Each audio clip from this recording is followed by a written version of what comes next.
Hey everybody, this is Silver Spook, and this is the Silver Spook video about the House of the Dragon. Second House of the Dragon video this season.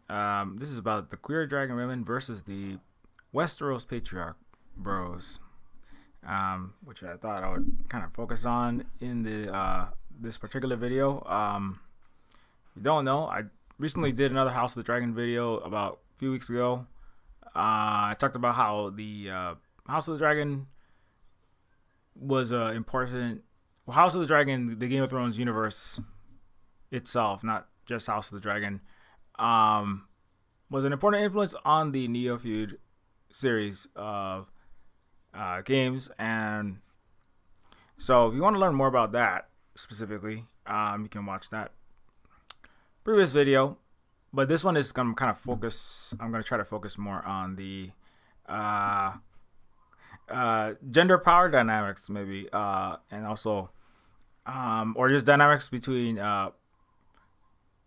patriarchy versus non-patriarchy, basically, within the, especially the House of the Dragon series. It's not. This has been like a building theme. I feel like throughout this series, it was not very central to the Game of Thrones TV show, which was, it came out, started in the late noughties, I think, or early teens. And so it was a different time. And you could definitely feel it in the show. It's definitely evolved since that time. Some people don't or find it slightly uncomfortable to rewatch or to watch the Game of Thrones series, for good reasons. I mean, watching a lot of things from the 90s and noughties can be, it's just it's different. It's a different time, but times are progressing. The times they are changing. The queer dragon ladies be doing the kissings. I think this might actually be from season 2, but maybe it's from season 3. No, maybe it's, yeah. There's actually 2 events, but one of them was kind of just like something could happen. It was alluded to. It was kind of a very brief event happened in season 2. I think it was never. It didn't go as far as it could have gone. In this season 3, it's definitely progressing. It's more intense. There's more serious lesbians in this one. I shouldn't say lesbian because actually I think Rhaenyra is not Rhaenyra, who is the, if you don't know the world, Rhaenyra is the on the left here, and is the played by Emma Darcy, and is the current queen of Westeros, by the fact of being on the throne in the King's Landing, capital city of this place called Westeros, in the fictional universe of House of the Dragon. I'm not going to recap. I'm probably not going to. I'm debating how much to recap because I think people who are going to watch this probably already know a little bit about House of the Dragon. Obviously, I'm going to talk about events in the House of the Dragon. So if you haven't seen any of it, you might want to take a look at it or not. But I think it's worth this. There's a lot of aspects of it that I'm going to try to discuss it without giving too much away, but it's going to be hard to do that. So I've already watched up to season 3 episode. What episode are we on right now?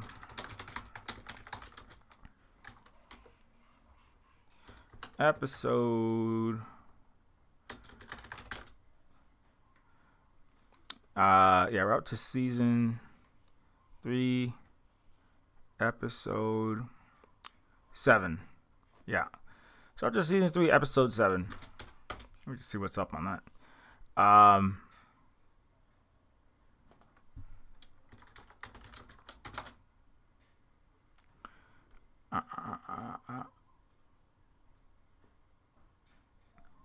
Yeah, so it's both Laris and Thailand. I won't recap every single little bit, but basically there are a lot of there's a lot of there's now like more than 2. There's possibly 4 potential potential monarchs that could sit the throne that are all partially currently publicly vying or are scheming and planning to make a claim on the throne. One is so we can zoom in on this a little bit. One of them is Rhaenyra with her dragon there. She's one that's currently on the throne. There's also an epic dragon fight. Maybe I'll talk a little bit about the episode right now since I'm already there. I went I went to bed a little bit too late, so I'm gonna try to not be as scattered as possible, but it may be rough. So she has 6 dragons, and 6 dragons, and then there's 6 dragons, and then possibly a 7th dragon that is just flying around, that some people know as Sheepstealer. Sheepstealer, the raised rough in the ghettos of the Vale. That came up in a previous discussion on House of the Dragon. And Sheepstealer, who attacked Rhaenyra's son and then ended up in his death. And so that's a whole big drama that's like involves a battle between like 5 dragons. So that's the most dragons we ever seen in this dragon show. Around here we call it the Dragon House show. There's actually a gecko that is technically a very small dragon. It crawls around the house, and the gecko has a name in Hawaiian, actually means inside. So it literally is a house dragon. So the house dragon crawls around while I watch my Dragon House show. And anyway, there's 6 dragons in this. There's like 5 or 6 dragons all fighting, which is technically 4 against 1. It is kind of an unfair fight. But that part was pretty. Game of Thrones didn't have that many actual dragons in it. It took till way late. It was mostly live action. This one has a lot more. House of Dragon has definitely more sword sorcery. Sword and sorcery as a genre, obviously is adjacent to this. This is a bit more serious. I don't think it would classify as sword and sorcery. This one is, but House of the Dragon is more sword and sorcery-ish because it does have more dragons, magic. Well, there is some magic. There's not like wizards throwing fireballs though. They're like lightning bolts and shooting ice shards. But there is more fantastical elements. Okay, anyway. So, but there's Rhaenyra. There is, who else is there? Let's jump back here. There is Aegon Targaryen, this guy. Aegon Targaryen is, he's kind of like the drunken, F-up, loser, spoiled daddy's boy, who, or mommy's boy, I guess, who didn't really do much, didn't really aspire. He kind of just philandered and hung out in taverns. He's like one of those. He hung out in the taverns and just kind of partied for a lot of his life. And then suddenly he's on the throne. And he's not necessarily the worst person, but he's not the most serious and motivated. And, he's kind of a screw up. And he's like, well, just if people are hungry, just give them some food, And then, but, all kind of the way that the system works, many problems are run into. Let's put it that way. In previous seasons, he also has like half of his face burned off and good chunks of his hair burned off by dragon fire. By the sea snake's wife. Sea snake is another one who's very powerful. Valyrian families in the House Black ends. Anyway, so he's another vying for the throne. He's kind of coming from the team because I titled this the Queer Dragon Women versus the Westeros Patriarch Bros. So Aegon Targaryen is definitely coming on that side, or they call it Team Green versus Team Black. Team Green is the side that is on the Well, when there's two, yeah, it's technically the Greens are the political faction that are coming from like the Hightower family. The Hightower is like a powerful family in this fictional, um, this fictional, what is it, War of the Roses era or prior version of Europe. That's the way George R. R. Martin has described it. And the Greens are the beacon on the high tower. Do you know what color it glows when Old Town calls its banner to war? Green. So it's like the Greens are from the high tower, kind of are led by the Hightower family. Um, and what's the original Hightower?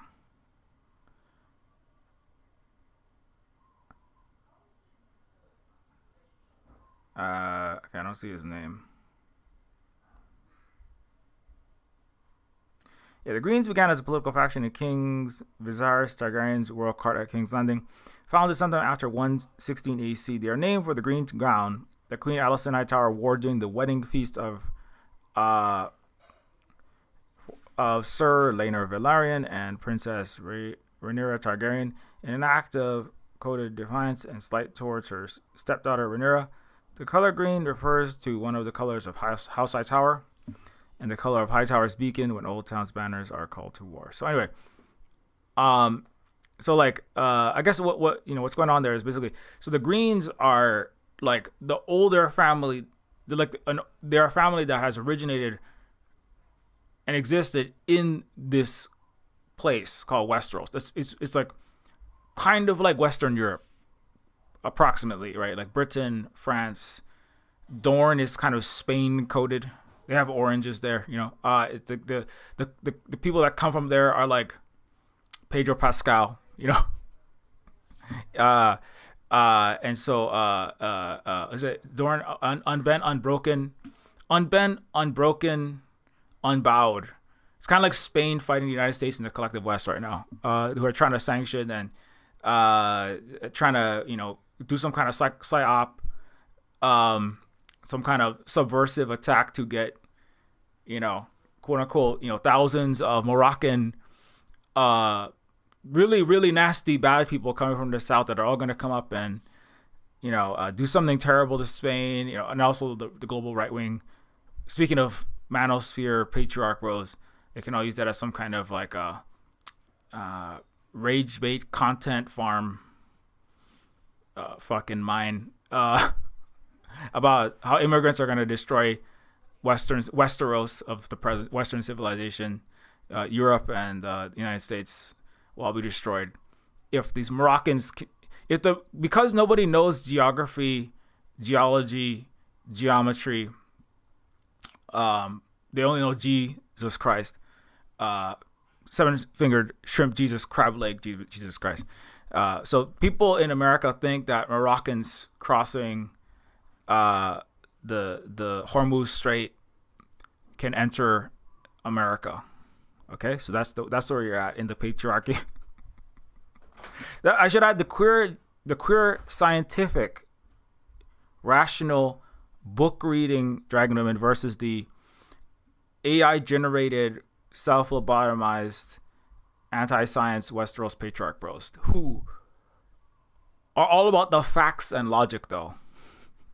The facts and logic that spring fully formed from ChatGPT and my tried wife Claudia, just like Richard Dawkins, the great Westeros scientist, who is in deep, passionate AI psychosis with his fake wife Claude, the Gen AI. The Westeros patriarch burrows and the perpetual masturbatory sausage party.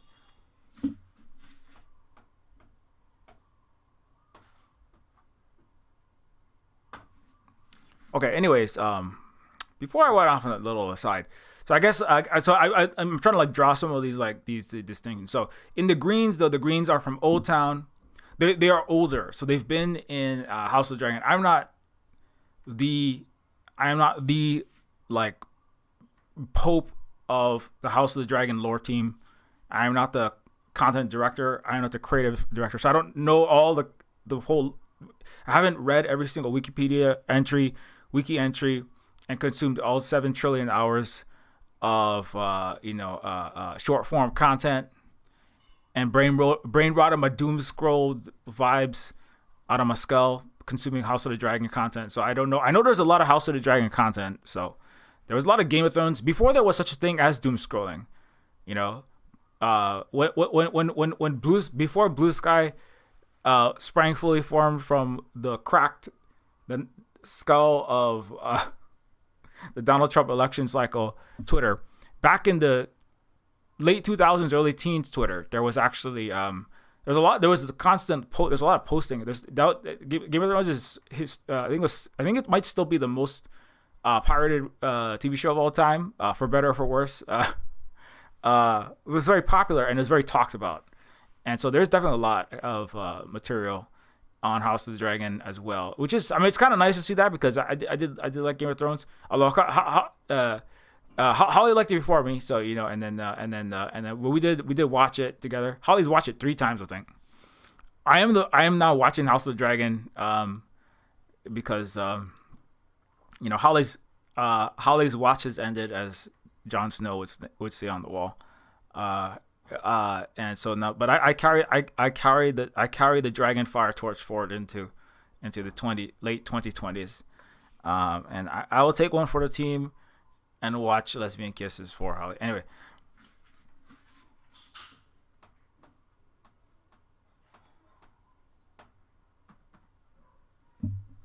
okay. Anyways, I'm gonna try to look at the chat this time, because this is kind of more. I'm just basically riffing over here, and but yeah, but I think that the you know, also there's not a lot. I don't have a lot of people around that I can like talk to about House of the Dragon, so I'm just kind of like, does anybody else see I see some people talking, but it's they're you know, it's just kind of like general posting. I don't know anybody like in the direct circles, people that I'm regularly talk to, that is actually watching the show at this very second. Hopefully I can get that changed. Well, but maybe there's like one. There's like 1 or 2. There's people who know about the show. There's people who like have seen some stuff about the show, but like actively watching it. You know, maybe we can get some more people actively watching it. Apparently, people are like book illiterate and TV and movie illiterate increasingly. I just read an unfortunate statistic. Yeah, it's like there's been drops in 10, 20 or more % book literacy of like people daily reading a book, and people have read a book in the last year, and then also people, but even understanding TV shows and being able to follow narratives in movies, which is that's, you know, and that's unfortunate.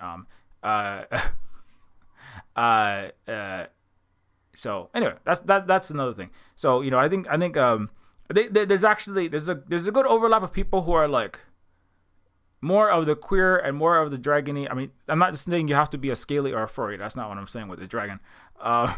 Although there are queer, furry, scale, and we definitely know a shark who has like played Neophyte too. So that you know, and that's somebody who's more on the, you know, that other side of things. But you know, it is actually kind of referring to the Chaos Dragon,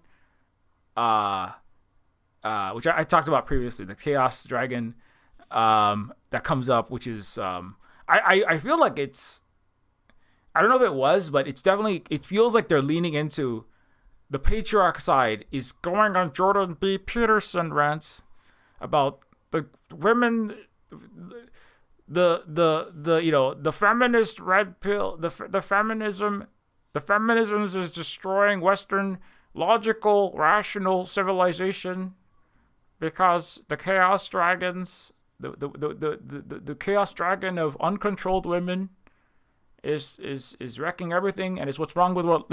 There's a character that I think I've mentioned this last time, Ormond Hightower, who he's basically the leader now. He's kind of like the face of Westeros Patriarch Bros. He is like Captain Podcaster. He is like basically, you know, he's like the JD Vance, Joe Rogan, Trump, Peterson, Andrew Tate of House of the Dragon world. Like he is like, he literally, I mean, he's basically he gets naked out of the bath, he's in somebody's house in this town in which his army is quartered up in. And let me get that guy on the screen. I think I talked about him. I'm going to talk about him again because I think it's I do think that the show is leaning into this. However it originated, they're leaning more into this elements, and they're like, he basically quotes a literal like right wing manosphere podcast and or Jordan Peterson lines. I swear it's like exactly. I've heard these exact words that he said in some of this patriarchal podcast bro stuff. Yeah, the Lord Ormond Hightower. Here's one of his quotes, like right here. Like, listen to this quote, right? The Targaryens are a savage race, poor in intellect, but rich in cunning. With dark spells, they created abominations to subdue what was rightfully ours. We are the superior men, but against that, we could not stand. But what he's talking, he talks about the women that are often in charge, and currently the Targaryen leader is a woman, and they're very androgynous. I'll get more into that. That like everything in House of Dragon is definitely like it's like barely even queer coded. It's just like it's almost just straight up queer. It's not like they're not covertly or clandestinely trying to cover this up. I feel like it's more and more and more in your face, to the point where some of the things that the patriarchal Hightower teams says like literally sounds like Jordan Peterson. It's like almost verbatim. So I can get one of his quotes. Right. So it's like, right. So like the Targaryens, these women-led or frequently women-led or more egalitarian Targaryens are savage, right? They're backwards. They're not civilized, right? So he talks about things in terms of civilized Westerners led by men, and then uncivilized savage like foreigners where women lead or women are equal, right? That like this is why like even like the actors and actresses that play the Greens, they like hate their own characters. Like I think Alicent's actor, like the queen on the Green side, on the patriarchal side, she's like the trad wife. She called herself. They said, like, who's your favorite character? And she said, oh, well, probably Rhaenyra. Because, the character I play is basically a trad wife. Like, and, like, it's funny because, like, she's like, I don't really like my character that much. I mean, I understand. Like, I don't really like the direction my character is taking the world in. Because the Alicent character does whatever, the Green woman does whatever the men say. She never puts up any struggle, basically. She's like, oh yes, like she's basically like, whatever is best for the children, I will do it, absolutely. Or she'll do whatever the men want, and just tries to, like, maneuver and position her and chess play herself and her children's future in a way. She's not necessarily evil, but she's just like, I'm not gonna fight anything. I will do whatever the men say. They're absolutely right. We are so civilized because we have patriarchies. Civilization is when men run everything. Just like Donald Trump, Pete Hegseth, the crypto coin AI generated sausage party that running the United States and the collective West, that's really going really well. It's going super awesome, right? And the patriarchy for the last several centuries / millennia, that's gone super awesome, right? No, but she's like, no, I will definitely do whatever you say. And she's like, okay, kids, now you got to just survive. Anyway, so just do whatever the men say and try to, like, not do not anger your husband or your father or your son too much, because it could be bad. Okay, just do the cottage core, do that ad for the new Viagra, and just say you really are attracted to dudes with like 600 pounds of muscles and really badly fitted coats like Andrew Tate, where the arms are like you move your arm, you're gonna rip the shirt. That's just say that you find it attractive, so that you can make your bag and afford rent in London or New York. Okay, just say whatever they want. Okay, and then like turn the fucking butter and make cottage core content for these weird settler colonial dudes that want a little house on the prairie. Just say whatever they say whatever they want. Just say whatever they want.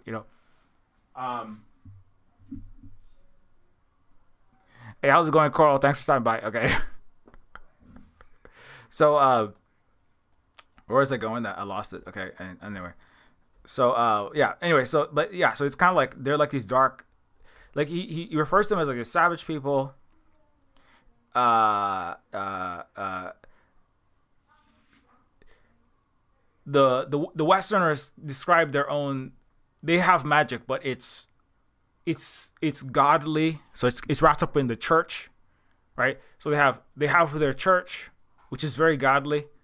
It's very good. It's morally, it's logical.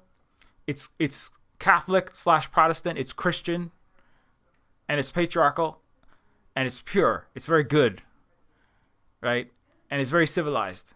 Like that. That's the way that I'm not saying that's what they are, but that's the way that they're styling it. It's very colonial. It's very, white supremacist is very patriarchal, and the way that everything is being said, and the way that everything's being done, the way that it's kind of playing out, it's like again, it's like coding everything a particular way, and then um uh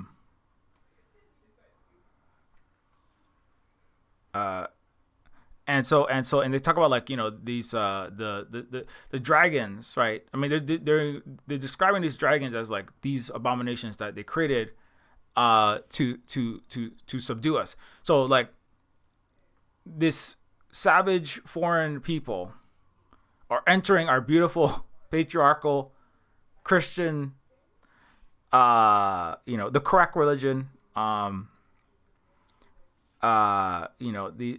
with their queerness and their women, they like the women and the men are kind of almost indistinguishable. That's another thing. The high towers, right? The men have short hair, the women have long hair, the men have the suits, the women wear flowing gowns, and their bodies are for the but most, it's like kind of like the way that the Africa is.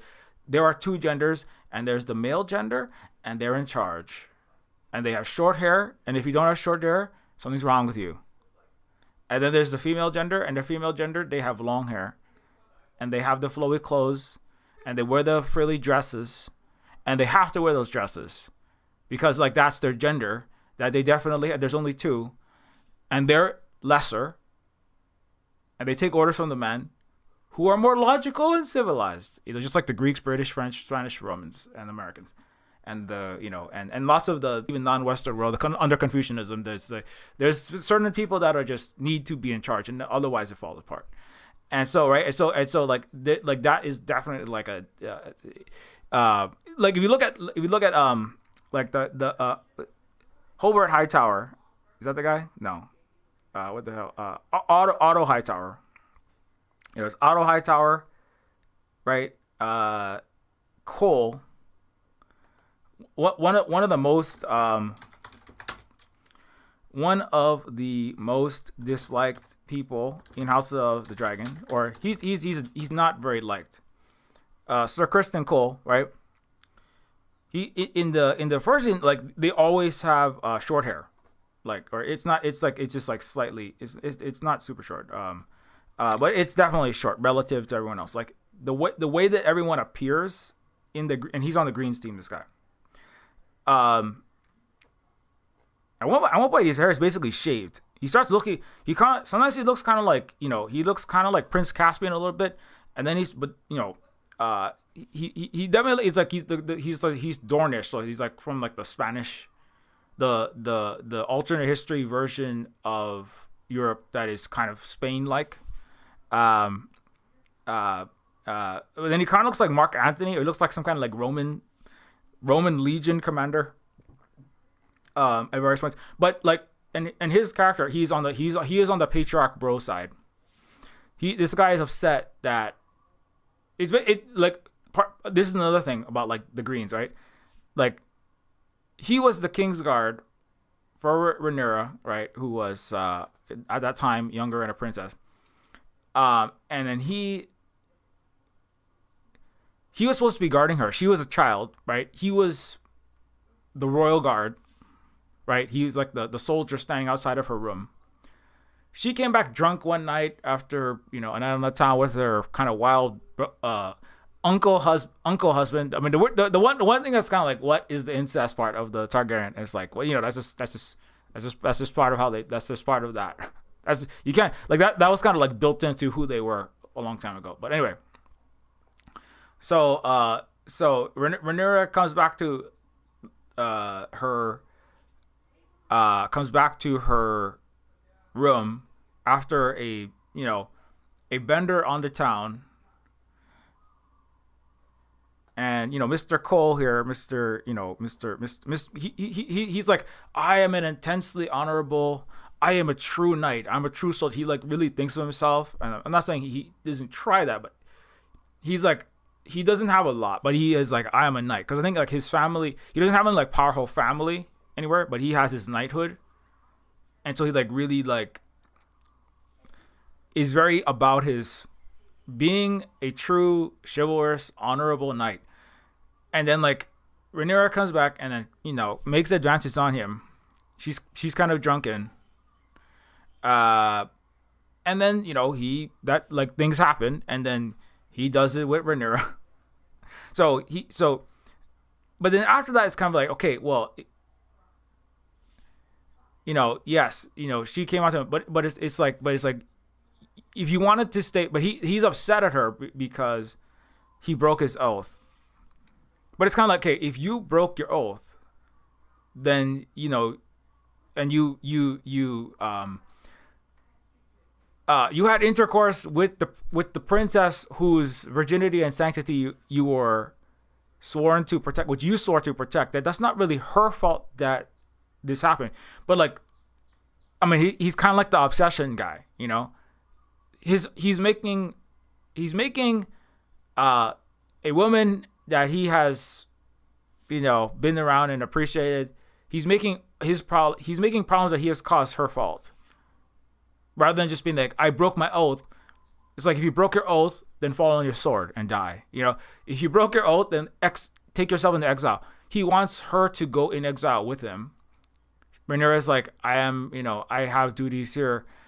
My family is here. I have to, I will ascend the throne, and I'm not just going to go off in exile to the free cities with you. I'm sorry. It's like, she's like, I'm just not that into you. Number one, I'm just not that into it. Number two, like, I'm sorry this happened. I was a drunken teenage girl, and you were an adult man. So own up to your own failings, loser, basically. She doesn't say loser, but I mean, that's basically what he is, right? So he's an angry guy that got upset he should be upset at himself for making his own poor decision, but he just like displaces all of his own like failings onto her, and then he joins a rebellion that causes war and chaos and gets thousands of people killed.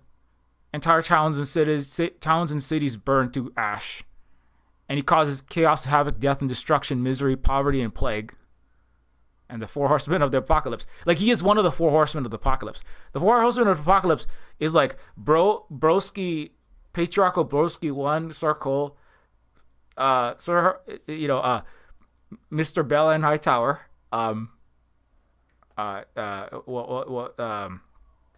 what's his name? The other Hightower, the leader one, the Grandpa Hightower. That he's the guy scheming this whole time to try to. He has his daughter marry. He has his daughter like marry a guy that's like 40 years older than him, and it's also like, and like his daughter and the king's daughter are close friends, and he has the king marry his daughter's best friend. So it's like there's like a 40-year age difference.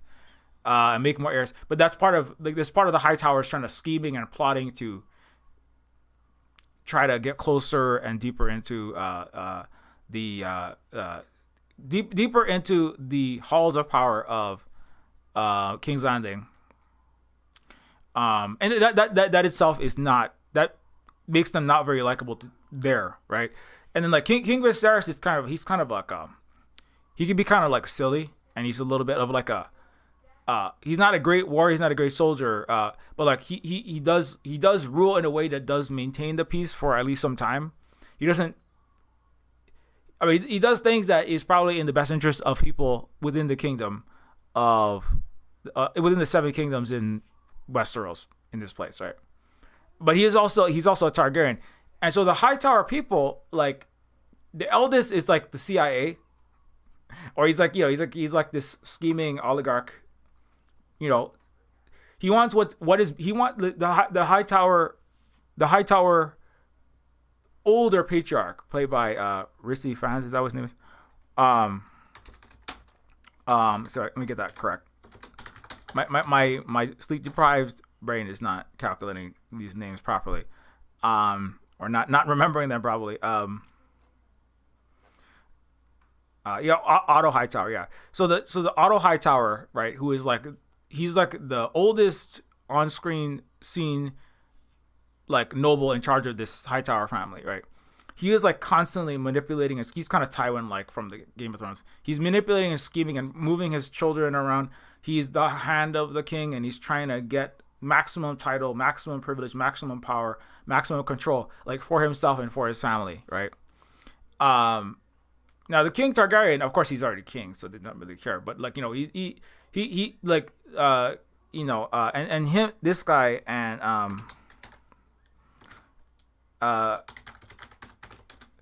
the Viserys Targaryen was the father of Rhaenyra, right? And so this guy, he's played by Patty something, I can't remember. Patty Irish last name.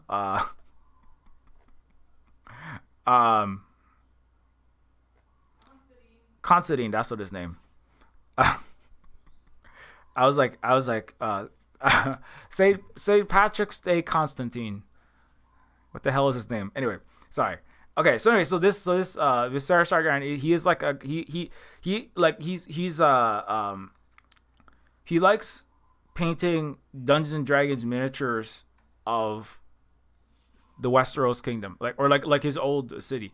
Like this like he would be at home, right? Like greebling the side of like a Star Destroyer. He's like a nerd. He's like it's like he's like definitely like a nerdy, prefers to just do arts and crafts all day. And maybe one of his granddaughters, Helena, is kind of like him, I guess, in that sense. She's kind of like they don't have words for this, but she's like definitely like autistic, on the spectrum coded. She likes stitching and like not interacting with the human social world, just like looking at nature and plants, stitching and inanimate objects, and like doesn't really want anything to do with the rest of the world. So his character, he's kind of, he's not like doesn't want anything to, he has things to do with the world, but he's definitely not a fighter. He doesn't want to go out and do violence. He's definitely not like he doesn't really care about gaining more power or keeping more power or having more money. He just kind of like doesn't want his family. Like he goes on this great speech towards the end where it's like his two sides of his family, the Greens side and the Black side, are in this big family dinner, and everyone is, there's like this tension is you could cut it with a knife, or you could cut it with like a very dull dragon melted sword, with no edge to it. The tension was so thick. And then he's like what I want, I look at your king, and his face is falling off because of poor hygiene practices and lack of just like normal bacteria and virology and basic what was known at the time actual scientific medical practices. Because of the Western, we're all science fans, but we don't know any and care to do any actual science. But we want to think of ourselves as very scientific, though. I like using the word science to make just my bullshit, pull out of my ass arguments sound good.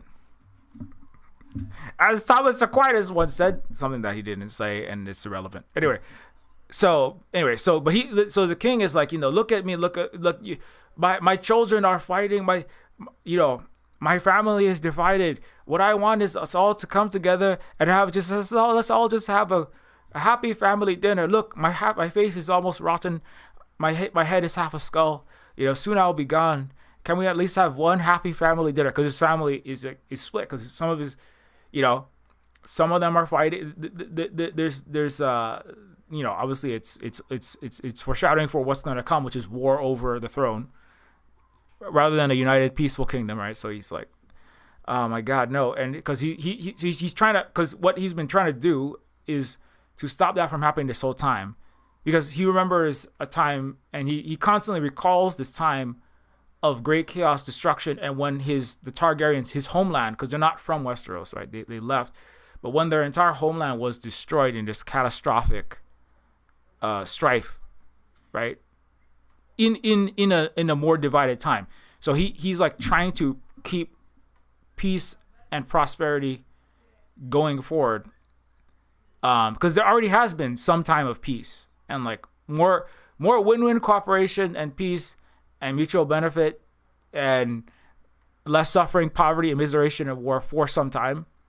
But like it's in season 1 of House of the Dragon, it's implied that like the first episode is like all these young men at a jousting competition, and it's like you can see like all the young, like there's many young men, itching to spread their wild oats and to go out and do some, they need to exert. I was talking about this like previously on a Twitch stream. I was like there's various aspects and there's ways that you can satisfy these various needs in the Homo sapiens species, right? Like the need is, certain masculine needs, and there's human needs, and there's needs that tend to be more in certain types of people.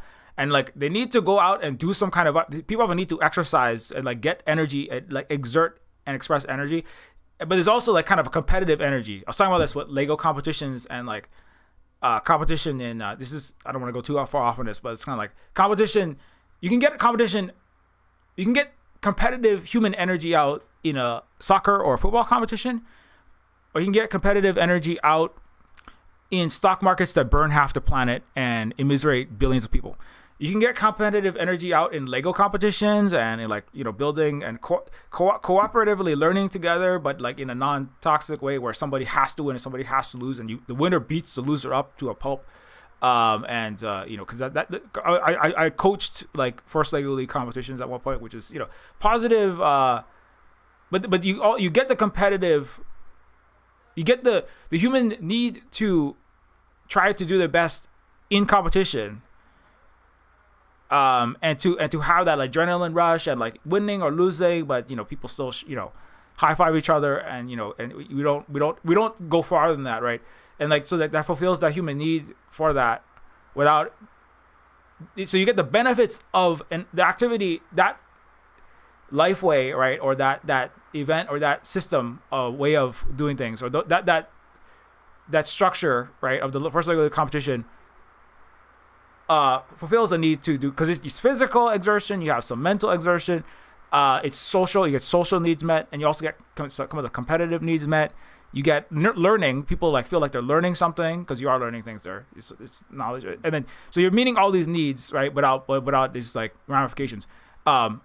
You can also meet competitive needs in a war, like between the U.S. and Iran, right? And then you can get thousands of people, or between the other catastrophic wars, right? War in Iraq, and then men who feel the need to compete and like be on a team.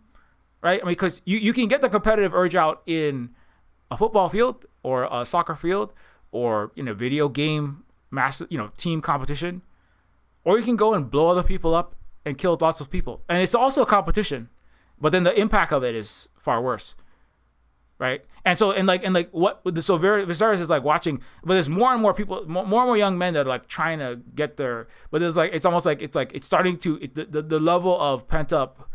The level of pent-up seed and the level of pent-up young male desire for these, certain amount of violence, because sports, a lot of them are, to a certain extent, violent. Like there's a desire for a certain amount of that. But, if you,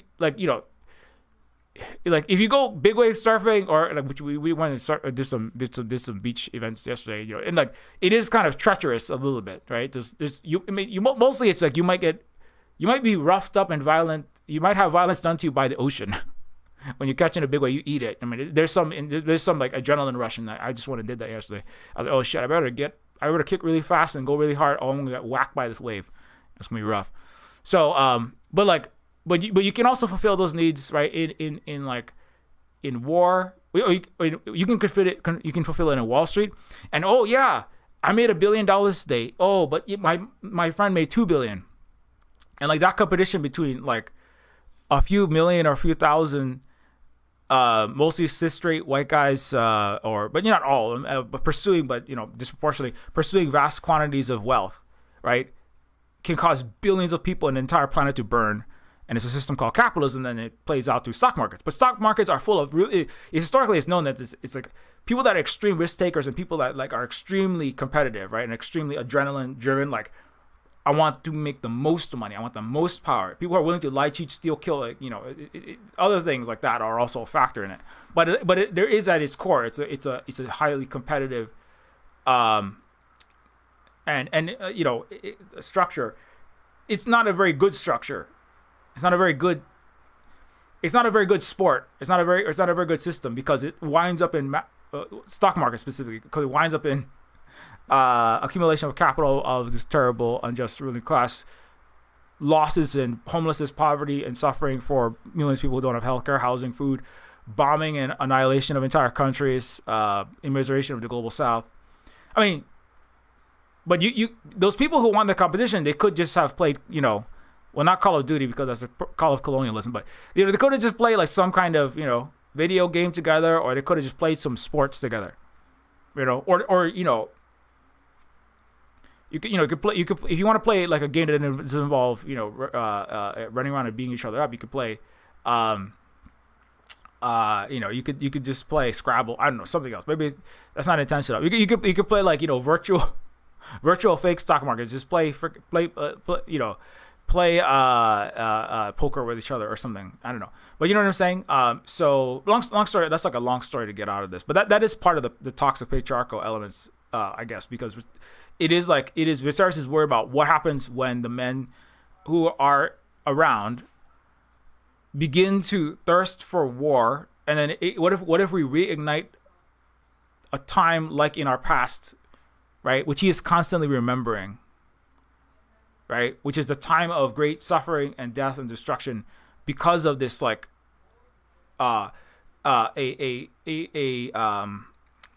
think I've talked about this recently, so I don't want to rehash it too much. But we're opening up this like hurricane of blood, death, and destruction that begets more blood, death, destruction, and enrichment, right? And then like a military-industrial complex where young, angry men that need something to do, with pent-up energy, go and start doing violence to other men on two different sides of an army, and then older, wealthier men vie for more money, more higher levels of political power, using all these young angry men in a kind of never ending slaughter fest, right? So now the system that we've entered to fulfill the human needs, right, or to fulfill some of the human needs, like the need for competition and the need for challenge, is fulfilled by the majority of young men slitting each other's throats, stabbing each other in the chest, smashing each other's skulls, and the women and children being burned, sexually assaulted, killed at random, right? I mean, okay, that's not necessarily filling their needs, right? But like, those needs go to the side because now it's wartime. Right, the patriarch, the broski patriarchy's needs is being toxically fulfilled, and everyone else can just like forget about it. Because if you try to stop the war, right, then you're getting in the way of our fun, right? So that's actually a part. There's a line where actually Daemon says something like, "Okay, well, like they're on the battlefield, right?" And Daemon, he has his dragon. Daemon is Rhaenyra's brother, right? He's kind of a childish guy. I mean, he's not the worst guy, but he is kind of a chaotic character. But he almost does like let me get off of this. Let me get Damien up on the screen. What's up, Colin and Comment Internet? Okay, I know I talked about it before, but there is one scene where Damon is like, he's supposed to go and make peace, right? Because he's told, but he has been fighting a war. He's been fighting a war for some time. He's actually one who likes these wars, right? Like he gets off on fighting wars, like there's like a Robert Duvall and Apocalypse Now like scene, where Robert Duvall, after like napalming like a bunch of schools, villages, just a whole bunch of Vietnamese residential area, a bunch of jungle, it just burns it all. It's just overseeing the U.S. imperialist war in Vietnam, just and he's just an unhinged person, and he's just like obviously getting off on all the warmongering, and then at one point he squats down and he says I love the smell of napalm in the morning, like that, that gasoline smell, it just smells like victory, right? And then he kneels down and he's like, he picks up a rock and he's like, someday this war is gonna end. And he's like throws the rock like he's like a child that just lost his favorite like Funko Pop or his favorite video game. He's like, his mom took away his toy, right? Like thinking about when the Vietnam War will end is the worst thing that could possibly happen for him, right? This U.S. military officer. And so there's a scene where Daemon Targaryen, he is told by his queen, you have to go and this is what you have to say, right? And he says, okay, well, high towers, if you bend the knee and you submit, which you should because I have a dragon and our army's bigger than yours, and I was told to say this, if you submit, you bend the knee and you put your swords down and you swear fealty to Rhaenyra Targaryen, then I guess you can go home and return to the towns and cities from which you came and live in peace. And he's like really pissed. He's like really sad and bummed out about that. Like the body language, it's the same as the Robert Duvall. I feel like he might have even watched that scene. I mean, it feels like such a similar scene because like the worst thing that could possibly happen, right? And like, but I mean, no man is gonna come out and just say, oh yeah, no, I want to just keep killing everyone. But like the worst thing that could happen is for thousands and hundreds of thousands of dudes to stop killing each other and burning towns and villages and causing famine and dysentery and cholera everywhere, right? And then dragons just like incinerating entire towns to ash. The worst thing possible is for all the violence and the death and destruction to stop, right? Which because like obviously it's not like that. That's something that people should want. But like that, like the Hurt Locker is also about that. It's a guy who keeps going back to war. Graham Potter, that's part of his deal. I mean, also being a racist imperialist, do it, Nazi insignias on his body, but he kept going back to war. Yeah, for money, but also because this is a known phenomenon. Like the part of the reason why ex-soldiers have difficulty reintegrating into society is because they're addicted to war.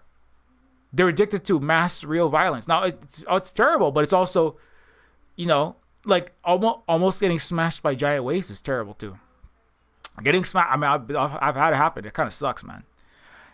Getting your anterior cruciate ligament exploding out of your leg, getting your shoulder dislocated, getting smashed into the head so many times. You have brain damage. Getting your arms and legs broken playing football. Getting beat up, I mean, that hurts a lot, man.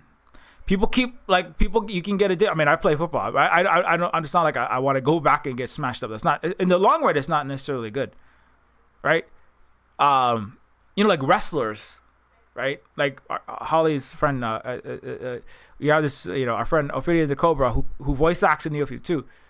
Like he was jumping off of 3-story buildings onto concrete and stuff. Literally, like off of like 2-3 stories. Onto concrete like that smashes you up as a wrestler, but like he's done that more than once. I mean, he's done all kind of things wrestling, right?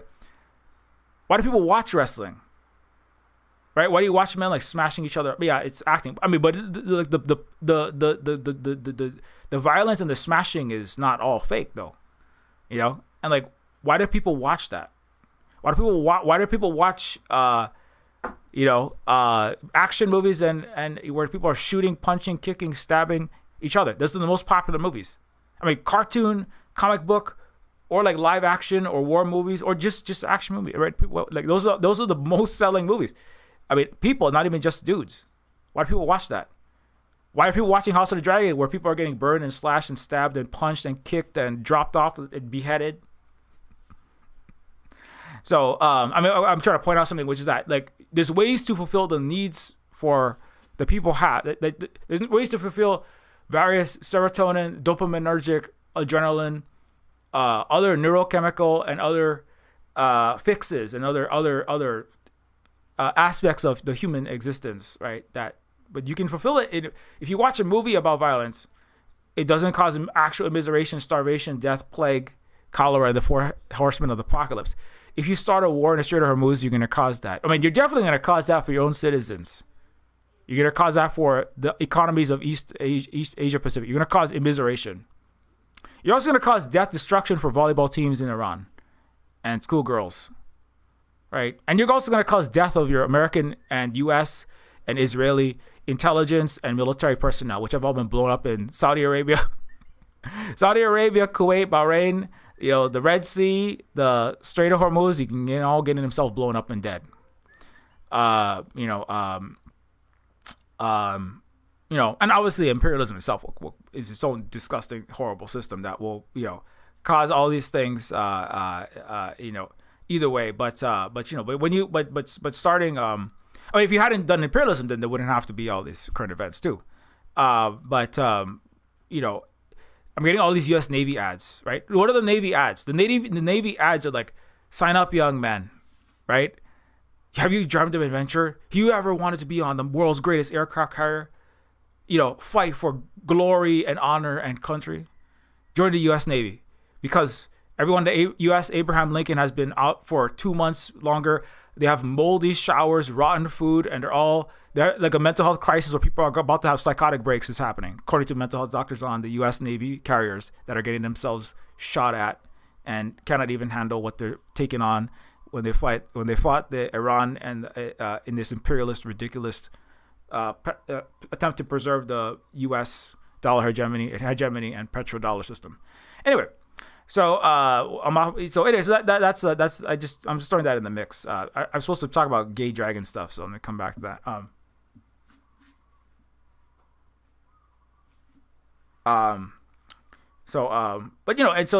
But I guess my point was that trying to maintain the peace, right? It was one of the trying to maintain and successfully maintaining the peace was one of the things that actually made like that older king Viserys more likable. And Rhaenyra is trying to kind of carry on her father's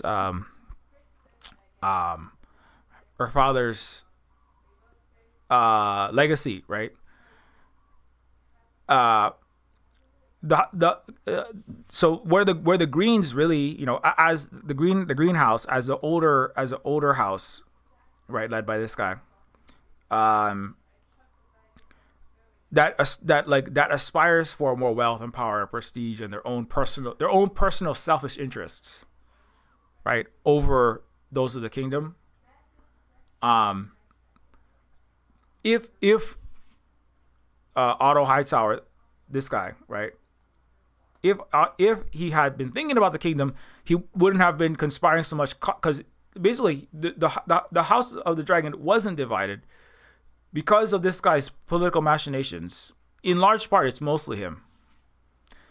This House of the Dragon becomes divided, and then the next generation starts the war, right? So so the Four Horsemen of the Apocalypse is, Sir Otto,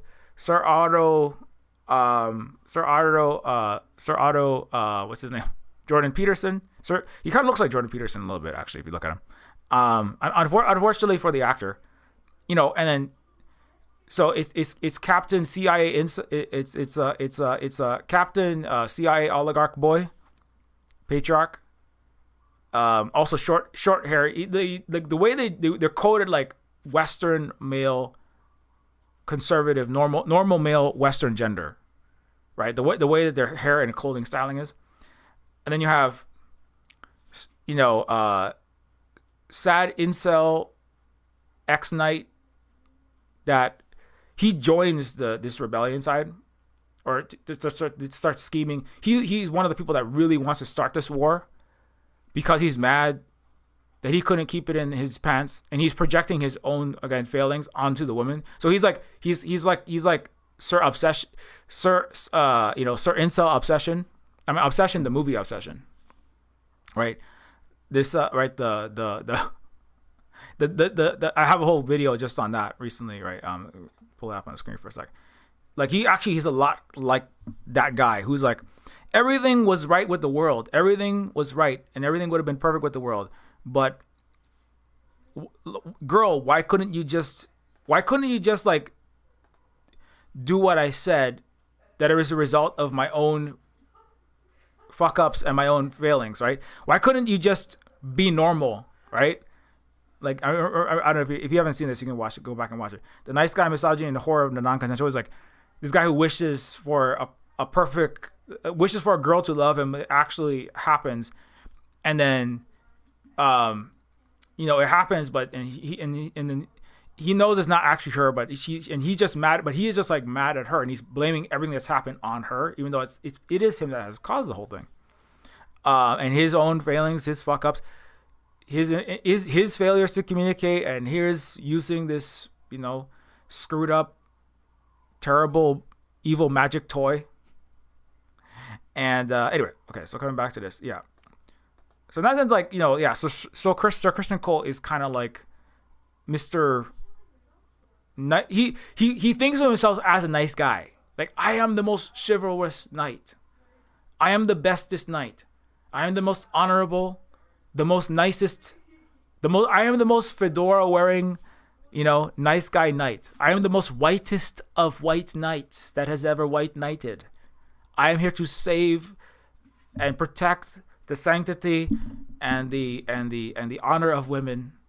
I'm such a good guy, He's like, right? He's like this. Basically, he's mad that he isn't as good of a good white knight guy because his white knight gown got a bit soiled because he fucked the woman he's supposed to be guarding.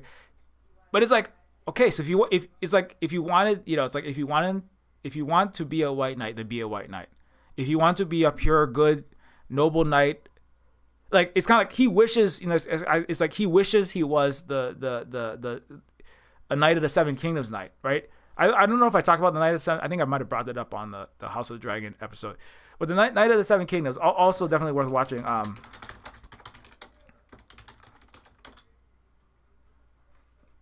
the Knight of the Seven Kingdoms, there's actually like these two knights, Sir Pennytree and his squire. It's set in the universe of Game of Thrones, House of the Dragon. Like, they actually are dirt poor. Like they call it the Dunk and Egg show because it's the Duncan Sir Dunk and Egg story. I think is what the original story was. And Sir Dunk is like kind of not very smart. He's not very bright, or he didn't really have an education. And he was, grew up an orphan, and he was taken on by basically a homeless hobo knight, but who actually like was drunk and poor his whole life, but then tried actually to follow the code of honor, like defend the defenseless, stop those who would abuse women and children, protect, the kingdom, actually like, right. But like, he is the minority of people. He's a very small minority of people who is actually following this code, right? This chivalrous code. Most of the knights are lording it up, like reveling and beating up on people, right? They're like fascist knights. They're like NYPD, IDF, they're like the U.S. military. I mean, they're like, right? They're like ICE, right? And then there's like one, there's like a handful, just like there's all you see is like a couple of these hedge knights that don't have a lot of money, right? They don't have a lot of resources, right? It's kind of like the men and people in the community that show up to defend people against ICE, right? It's not usually not actual cops. It's not, right? It's just people that's like, well, I'm gonna get in the way. I'm gonna get in the way, and I'm gonna be in the line of fire to stop this, right? But who is that? They're poor, they're broke, they themselves are like threatened by ICE all the time, right? They're not making a lot of money because under the capitalist, imperialist, patriarchal empire, they're not going to give you money to do the right thing or the moral thing. They give you the money to defend unjust billionaires and millionaires and landlords and Israel, right? That can give you money to do anything good. So of course, and same thing in Westeros, which is corrupt and broken as the West has been for thousands of years. So of course, like those knights that actually are doing what is moral and good and right under an unjust, corrupted system are poor and few and far between. And so what I'm saying is that so it's not very different in this time. So for Sister Kristen Cole is somebody who aspires to be that. He aspires to actually, right, defend the defenseless and to protect the innocent, right, and to guard women from would-be assaulters and to do all these kinds of things, right? But he fails at it, if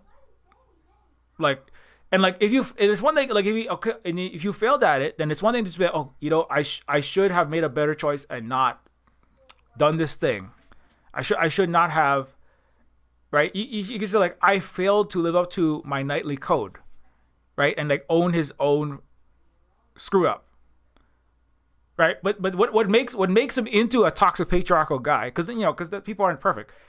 People make errors, but what makes him actually a toxic patriarchal guy is he refuses to take ownership of that, and he just goes, no, it's not that I am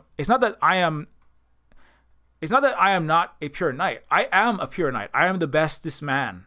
I am the whitest knight. I am like the hedge knight, right? But it's not me. It's the problem was that tricky, right? Like again, like that what the Hightower, Ormond Hightower says, that tricky dark magic, that Targaryen foreign queer, like they come from this place where women are equal to men. Because women also ride dragons, and then so that's actually one thing that equalizes, right? Because if you're a woman or if you're targeting a woman or man, you can all have a dragon, right? So it's not like right. I mean that's one factor. That's not the only thing, but like the Targaryen women, these are the Targaryen women and men who came from this another place. Like they dress similarly, their hairstyles are very similar, as opposed to the Westeros the Greens, where the men and women have distinct genders and one is more powerful than the other one. Right? So it's one reason why they don't like queerness. Patriarchy globally doesn't like queerness, androgyny, trans people. Women not doing what the other, because anything that breaks this two distinct. Anything that breaks these two distinct classes of people could break the power structure that the one enjoying the power, the men enjoy. So they're the ones that need to keep this going. And so in one sense, like the Targaryens are like this queer culture that's showing up in this Western culture, and it's like Westerners showing up in a queer, North, Central, South American, African, or Asian society, and they're going like, this will not stand. Like in Hawaii, that was definitely a thing, right? Where the women were equal or more powerful than men, and the patriarchal Western Christian, Calvinist, British, French, all the West, they were not happy with any of that. The American Puritans absolutely were not. The Calvinists first came to Hawaii, and there's Kahumanu who she showed up in church, but she had like as many partners publicly as she wanted, because that was normal in Hawaiian society for women to take multiple partners of any gender. Just the normalizing of queer relationships, and that like the Western patriarchal Christian colonizers in Hawaii, they absolutely were not happy with that, right? They couldn't stop it at that time, but they like the they had the same kind of reaction as the Hightower. There's actually newspaper articles written by the white Christian missionaries and their sons, and the Puritans and the Calvinists at the churches. They were similar to this podcast, bro. Article saying like the kind of language and the way they describe it is a chaos and impurity and uncivilizedness has befallen this place called Hawaii. The women, women are equal to men, or in some cases have more power than men. Women having relationships with more than one person, not tied to a specific man, right? This Hawaiian woman is a savage ka'ahumanu. This Hawaiian woman that commands men to do things. This is a affront against God. This is a crime against God and a crime against the church. And it's a crime against civilization. It's a crime against all that is good. It's a crime against human nature. They like literally said basically the same thing, right? And of course, like, you know, and interesting actually that, like, obviously the British Empire is obviously not good. But there was a British queen like Victoria, and then there was a Hawaiian. There were Hawaiian queens, and there were Hawaiian leaders that were women, and of multiple. One of them was actually the woman who gave the woman that didn't give birth to the founder of universal healthcare on the planet Earth was a Hawaiian woman, Emma Kaleleonainaiaruk, who was friends with the Queen of England. They actually were close enough friends, and they actually confided, and they confided in each other various things, and they mutually mourned their lost husbands in a time of extreme illness. The time of the cholera, as part of one of these aspects of like intensifying, concentrated city occupation and dense cities, and then also poor health practices. And so anyway, long story short, and so that was actually one of the splits in Hawaii, because there was actually two leaders, Kalakaua and Emma, and one of them was closer to the British Queen, and she was the woman, right? So there's and then one was the Kalakaua was a little bit closer to the Americans, and the Americans had never and still haven't had a woman leader, right? Obviously, not that just putting a woman leader in high place is going to fix all the problems, because one token, marginalization in high place don't fix everything. But it is a place that has never had the United States has never had one, and in that time they definitely had a male president, and Britain did have the female leader in that time, and so where was I going with that? Anyway, long story short, I was just trying to point out like some of these some of the connections from a indigenous anti-colonial perspective, the intersections of the patriarchy, colonial capitalist structures, gender relations, and queerness, and these are things that echo everywhere through time, and even not just in the West, even, right? So anyway, but this guy's problem is like that's part of I think that's really a major part of his problem is he wants to see himself as the best perfect guy. He screws up, and then he puts it all off on the woman, like it's her fault that bad things are happening. Basically, gaslighting her, but in obsession, like he ends up, getting people killed and himself, a handful of people die, and it's not good. In the case of House of the Dragon, because this guy is gaslighting this woman and failing to own up to his own screw ups, as Mr. Nice, not being Mr. Nice, perfect feminist dude, because he screwed that up, right? He ends up starting a war that kills like unknown, like half the country dies, right? Because he joins in this team to start the war. He's one of the first commanders and generals plotting, and it becomes like the boys' room where all the boys are plotting the war. And the women are all cast out when the boys are planning their war, right? It's like now it's time for boys to play GTA. Now it's time for the boys to go. And we're all gonna, the boys is gonna be boys, and we're gonna have fun, killing, starving, immiserating, setting people on fire, raping, and pillaging. And so you gotta go away, because we gotta go and we have to get our needs met, destroying millions of lives now. So you just we could get our needs met in other ways, but now we're gonna figure out how to get our needs for competition and violence met by destroying everything now. So just leave. Literally, there's a part where every single Allison and Rhaenyra, all the women that were around, it was a little more diverse gender wise. It was a little more what do you call that? Co-ed council. It becomes all men, and then the war starts. It's like it's very it's like that it's not what happens. That's certainly not an impossibility. Like they're all kicked out. And then like I remember like even the Emma Darcy was like, I felt a little bit like out of place. Like I don't know what to do because I'm alone. Even even on the other side, like that happens earlier in season 3, where Rhaenyra gets like her son and another male soldier. I think I talked about last time. A son and a male soldier like lock her up in her room on the claim that, well, she's hysterical, she's nuts, she's a quote unquote crazy woman and she doesn't know what she's doing. And so in her own son is like a kid, but because there's a male solidarity. Oh yeah, yep. There's a woman and she doesn't know what she's doing, so we gotta just lock her up. And so like they basically both commit treason. But it's like it's okay because patriarchy, basically. It's not even nobody says anything, but it's just kind of like, oh yeah, that's just what we gotta do because the women's, I mean it's not quite like that, but basically, right? Because I mean it wouldn't work in the reverse, right? It only happens because of that patriarchal, like, even, and it's not even the Greens team. That's on the team Black. That's the more queer, more gender egalitarian side. But even still, right?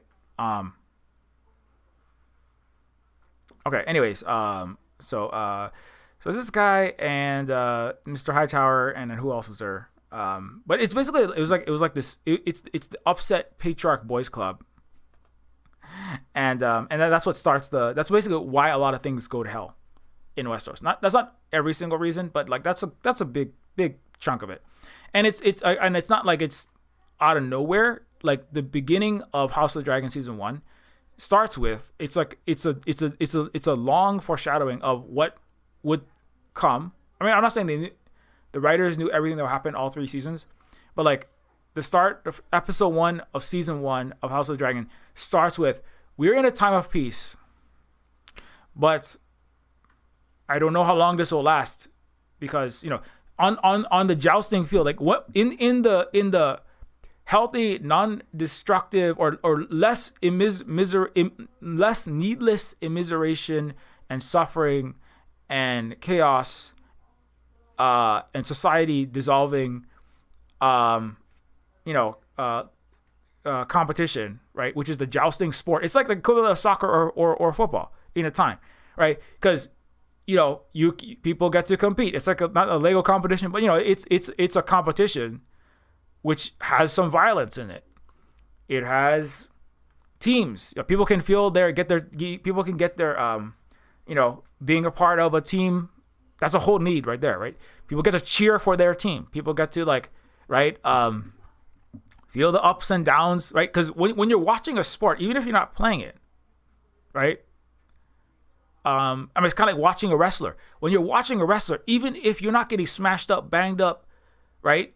Worrying, am I going to be able to get up? My body aches. When you're watching somebody else, you're like vicariously living through that person, right? That's part of why gladiatorial rings work. I mean, Brandon Sarkis is not necessarily using it for a good reason always. But I mean, like when you're watching someone else grow through extreme, intense competition, violence, a deep low, and they're like about to be knocked out, being smashed up, or if they're going through an exhilarating high because they're winning, right? When you watch a volleyball match or a football match or somebody shooting the 3 score and you're like, are they going to make it? And then they make it or they don't.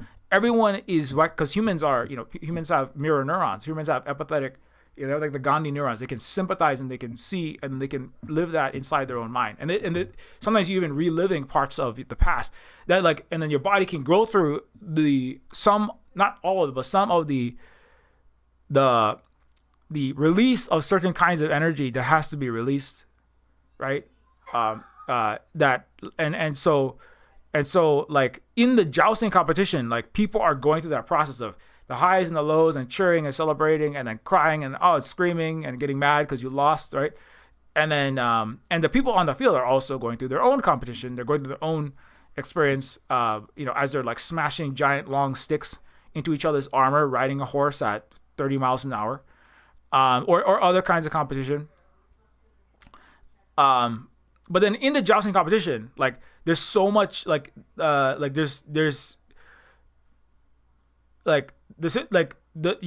of the young men just start attacking and some people start dying on the field, right? And then it's like,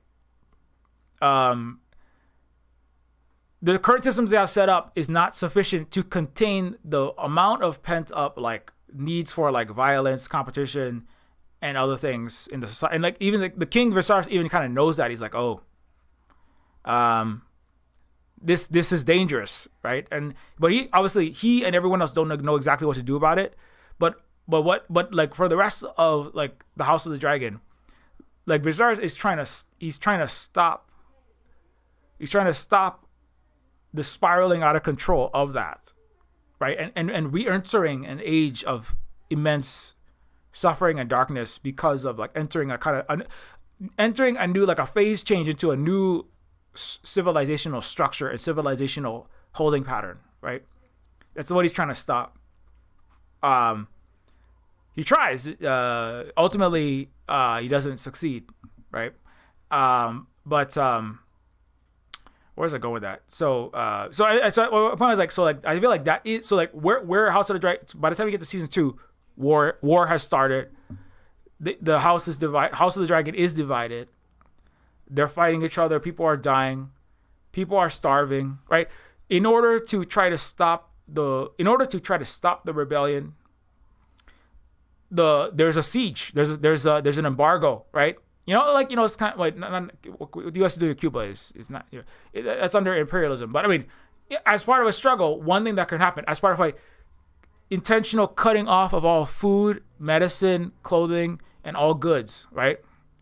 The city is put under. It's not even the city is put under siege. Not even by like the side that's more sympathetic is the one doing the siege. Right. They're cutting off shipping into the city. So people are going hungry. Children are going without food, right? Now, partially the wealthier oligarchs, right, are hoarding all their resources as they do. The cats of the rich will have milk before the babies of the poor, and the middle class, right, or the working class. So all the wealthier families hoard their resources, but the common people are all suffering and starving, right, under the siege, right? And so it's another collateral damage of the spiraling out of control. That the people that start the war, obviously they don't care. They're not thinking about that. The wealthier older men at the top are plotting for their own power, their own money, their own legacy, right? Moving the pieces into place to start the war. The younger men are like plotting. They want their own revenge, or some of the young men like Daemon, they just want violence because they don't care how they're going to get it, but if a war will satiate their need for violence, then let's have some war. And so right, it's basically what it is, right? And so, but they're not thinking like, well, if we start this war, millions of people could literally starve to death because our side gets sanctioned as like 3 moves deep into the chess game. Suddenly they cut off all of the goods and food into the city as part of the war, right? They're not thinking about that, but that's what happened. Anyway, I mean, that's what, like, it's kind of implied that kind of like the dreamers, they call them like dreamers, right? The dreamers are thinking about it. Like Viserys, and I don't know what his granddaughter, Helena, is thinking about, but it's implied that there are people that are thinking in they're more nerdy types. They're more they're more like, they prefer books and scholarship and quiet. Like they prefer the life way as staring at rectilinear pieces of white flattened tree bark with little marks of ink sprayed upon them. Very unnatural thing to do for the simians and various primates. Very strange thing to sit there for 14 hours a day and stare at little rectangles of paper, whether those are codices, papyrus, cuneiform tablet, whether those are, electrons projected from a screen with text called ebooks. That's just a weird thing to do. When you think about reading, which is a thing that less and less people are doing nowadays because there's other desire. Anyways, but so those who like look back through time are trying to avoid some of these. Not that you could also read a lot and just read New York Times and liberal Western imperial propaganda and just start more wars too. But like those who are actually reading and like actually thinking clearly with true history, maybe not necessarily dialectical materialism per se, but like, or like, but are those who are like thinking about what is best for people and what is best for people even in the long term, not even just the people right now, and not just the people, not just me and my personal family, not selfish, individualistic, Western oligarchic thinking, but thinking about like what is best for everyone. There are some of these people like Misaria, and then like one of the whisperers, the spider, was somebody who tried to do was in the better interest of the kingdom. These people all tend to be people who come from the lower classes, right? Or the hedge knight who's trying to do the right thing in the Knights of the Seven Kingdoms. But the systems are not set up to empower those lifeways or those people that are thinking in those terms of what is best for all people, for all people, and for the future, and for the society in general. People are not, most people in this Westeros, like in the Western world, and like in the capitalist imperialist world and the United States, unfortunately, are not thinking in that way, or have not been thinking in that way, and are not pushed to that kind of thinking, and that kind of ideology, and that kind of lifeways are not rewarded. Let's put it that way. Right, and they're not encouraged under the structures of a imperial capitalist patriarchal Western structure under the kind of oligarchies established hegemony that currently exists. But there are other places in the world, not in the West, more like in the East nowadays, where thinking about the collective and the whole and what is best for all people everywhere, not just my personal self and my personal family, and also in perpetuity into the future in multiple generationals, in a multi-generational sense, what is the best thing, right? But like that to encourage that, to encourage those lifeways and to create structures, systems, and rituals, right, and interlocking webs of culture and society, and like and normal, like, because a sport is a recurring event, right? It's something that repeats through time with different people cycling in, right? But people can come in and enter that structure, play that soccer game, in very different places, right? And then they can go through that, and they can have the highs and lows, and people can, and then they can get older and their body doesn't work anymore, but younger people can step in and play that football, soccer, whatever game, what I'm saying? So that's one aspect of like religion itself. People can go to church and they can fulfill needs of to have their fears of what happens after death assuaged, their needs to assuage, have the feelings of guilt, the weights lifted off of them. There's all kind of needs for emotional connection, needs for community, needs for social, like sports, a football game and a Sunday Catholic or Protestant church service, both serve the human social need. They both serve, needs to, they both serve the needs or the social need. They have some emotional needs, because there's certain different emotions in church versus a football game. But it has some emotional needs to feel like you're part of a group, right? You're not say like tribal / national needs to feel like you're part of a larger project, right? Your football team, your state or your high school alma mater that you're going to, right? The sports fulfills violence needs and competition needs. The church, not so much the violence and the competition needs. You got to go elsewhere for that one. I mean, I guess you could have some churches where they do jousting in the church, or they do like Mortal Kombat in the church. I might go back to that church to start doing Mortal Kombat. Where, I'll play Sub-Zero and then the priest can play Scorpion. Anyways, you can fulfill your needs for existential crises and what is in the afterlife after I die, and then also the needs to watch people get their heads cut off. Anyways. Where was it going with that? So long story short, that's just that's another side. But I feel like so the House of Dragon, it deals with what happens when you enter this alternate state of like being in this, and it tends to be toxic patriarchy led war, right? That keeps sustaining, and once it begins, right, kind of like if people stop playing soccer, like there's some sports that are not played very much, like I mean people play cricket, but not everybody plays cricket everywhere, right? A lot of the world does play cricket, So some the culture of like people people using horseback riding. It's expensive. There's a lot of reasons for it, but there's technological reasons. But sometimes it's just like falls out for humans stop doing it for whatever reason. Like, there's less total horse racing in the world versus like video game competitions. Even like video games relative to sports, there might be more.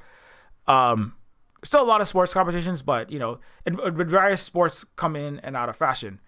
Right? Or various life ways come in and out of fashion. Right? Not capitalism is not doing super hot. Not being very popular, for various reasons, and then other kind of socialism and other ideas are coming more into fruition. I mean, they're losing literally even in the U.S., but in the whole planet, losing the ideologies of systems where billionaires and trillionaires decide everything that happens at all times for their own personal benefit to the detriment and loss of other people's healthcare, housing, food, and basic needs. Those kind of systems are like losing traction, especially among young people. Are starting more cooperatives and collectives and less wanting to sign up for capitalist corporations and companies and life ways of work where decisions are being made by people who already had way too many resources and money and houses beforehand, called capitalist owners, CEOs, shareholders. People just don't want to be part of that because that system is not being right. So the life ways, like, people need something to do, right? And work fulfills the need of I'm doing daily using my body and my brains to do something that's beneficial for the world. That's a need. I need to feel meaning and purpose and like relevance, right, to the world, and like you're doing something for your community and for right.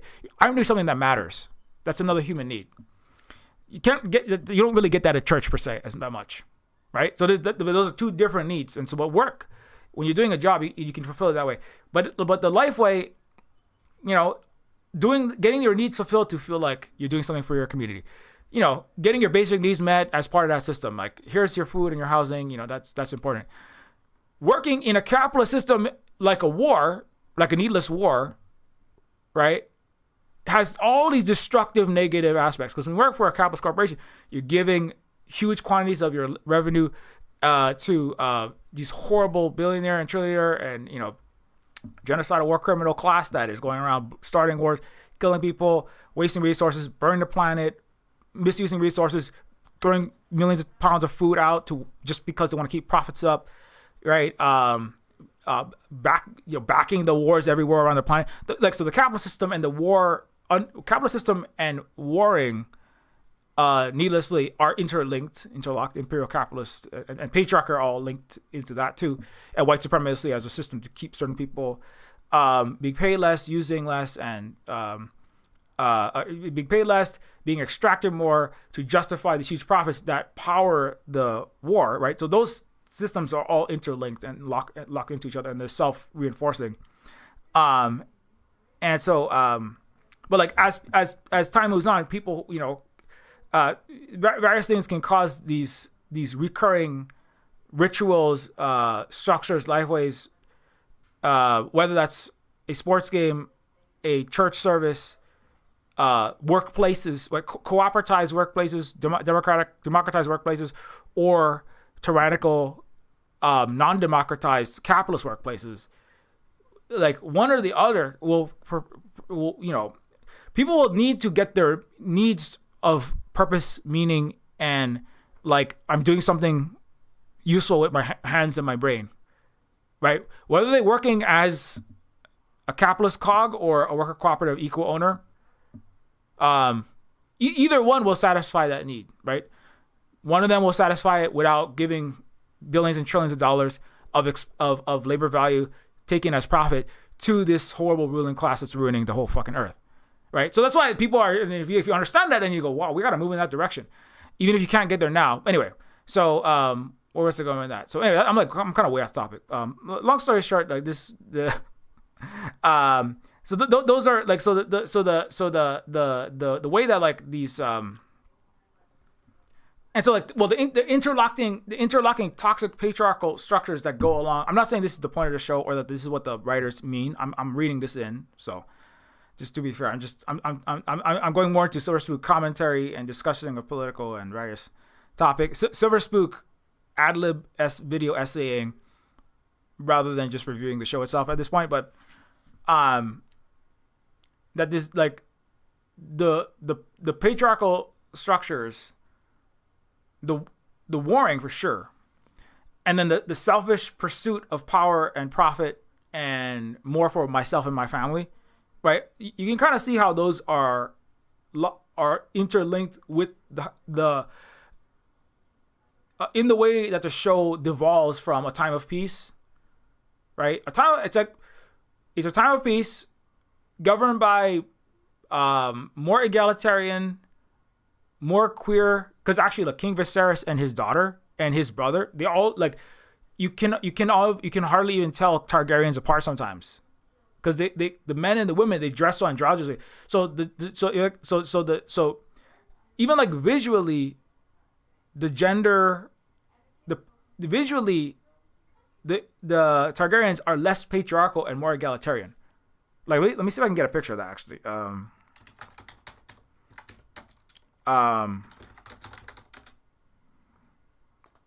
Like you just look at them. Like, and there's also black ones too. Like there's black Targaryens. Everyone, so they're more, they're more equal racially. They're more equal gender wise. They like all have long hair. Like there's not like one has short hair, one had long hair. And when you look at them, they're like they almost look androgynous, right? So which is similar to a lot of non-Western and non-patriarchal cultures globally. Historically, in Hawaii, that's actually how it was. It was hard to tell. None of native people of Turtle Island, like indigenous relatives in like Anishinaabe and for sure, John Romero, creator of one of the founders of id Software, and one of the creators of Doom, famously talks about how he wears long hair, partially because he's a metalhead, but also because in his own indigenous, he's Yaqui and Cherokee. In his own indigenous cultures, that was the norm, and cutting the hair of native American or native indigenous people of Turtle Island, not just Yaqui and Cherokee, cutting the hair of native people, right, by the colonizers from Europe in America and Canada, was one way to like insult and attack their culture, right? So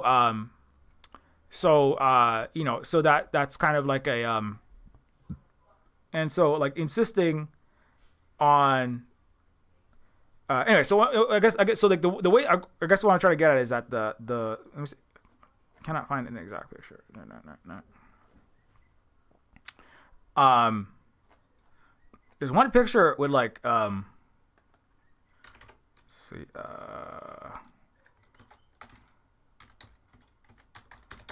what was it? Viserys and then Daemon. There's one like all of them together, and you cannot tell which one you cannot tell which one is boy, which one is girl. They're like all they all look the same. Okay, I cannot find it. Never mind. I'm not gonna play this game for too much longer. I guess so. My point is like, so the show starts out with these foreign Targaryen peoples. They have their own internal problems. They got dragons. Like they do have they have like things have gone wrong for them before. So it's not like they're like perfect people. It's also it's a Euro feudal society, so it's got problems. But when they came, like they did have a time of more peace and more collective prosperity for a long time, and they were racially, gender wise, and in terms of I'm actually sure about like gayness and straightness in that world. I can't remember how it's dealt with. But they're definitely more queer in general and queer coded in general, right? And then they wrote in the time of prosperity. It is the Greens, right? This is another aspect. It is the House Green. That is the Westeros.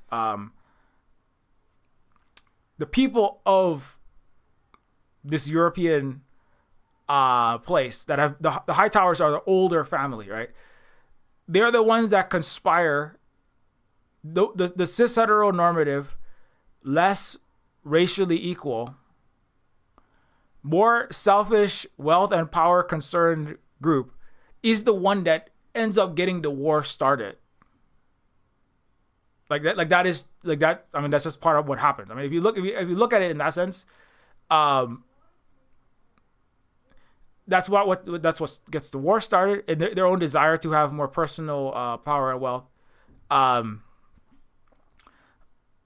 the current leaders, like this Ormond Hightower, literally are just trying to get as many men on their side, but like using patriarchy, constantly referring to Rhaenyra as that, that queen bitch with her dragons is causing chaos, talking about things in terms of like logic, order, patriarchy, and civilization, right? Talking about like we're the rational scientific guys, but like the Westeros so-called rational scientific guys were the ones who were putting leeches, right, and doing bloodletting, right? And it's the outside. That's something that's pointedly happening. It's the outsider, like Black Maester from somewhere else, that brings in the new medical ideas based upon actual scientific observation, which is also historical, actual observing and recording what treatments are successful and what treatments are not, right? And like cauterization and using various kinds of like antiseptic formulations, like that is what you should be doing, not bloodletting, right? And the Black Maester, he's always a little bit worried, like I hope they don't come for me, because he does have differences. And the previous European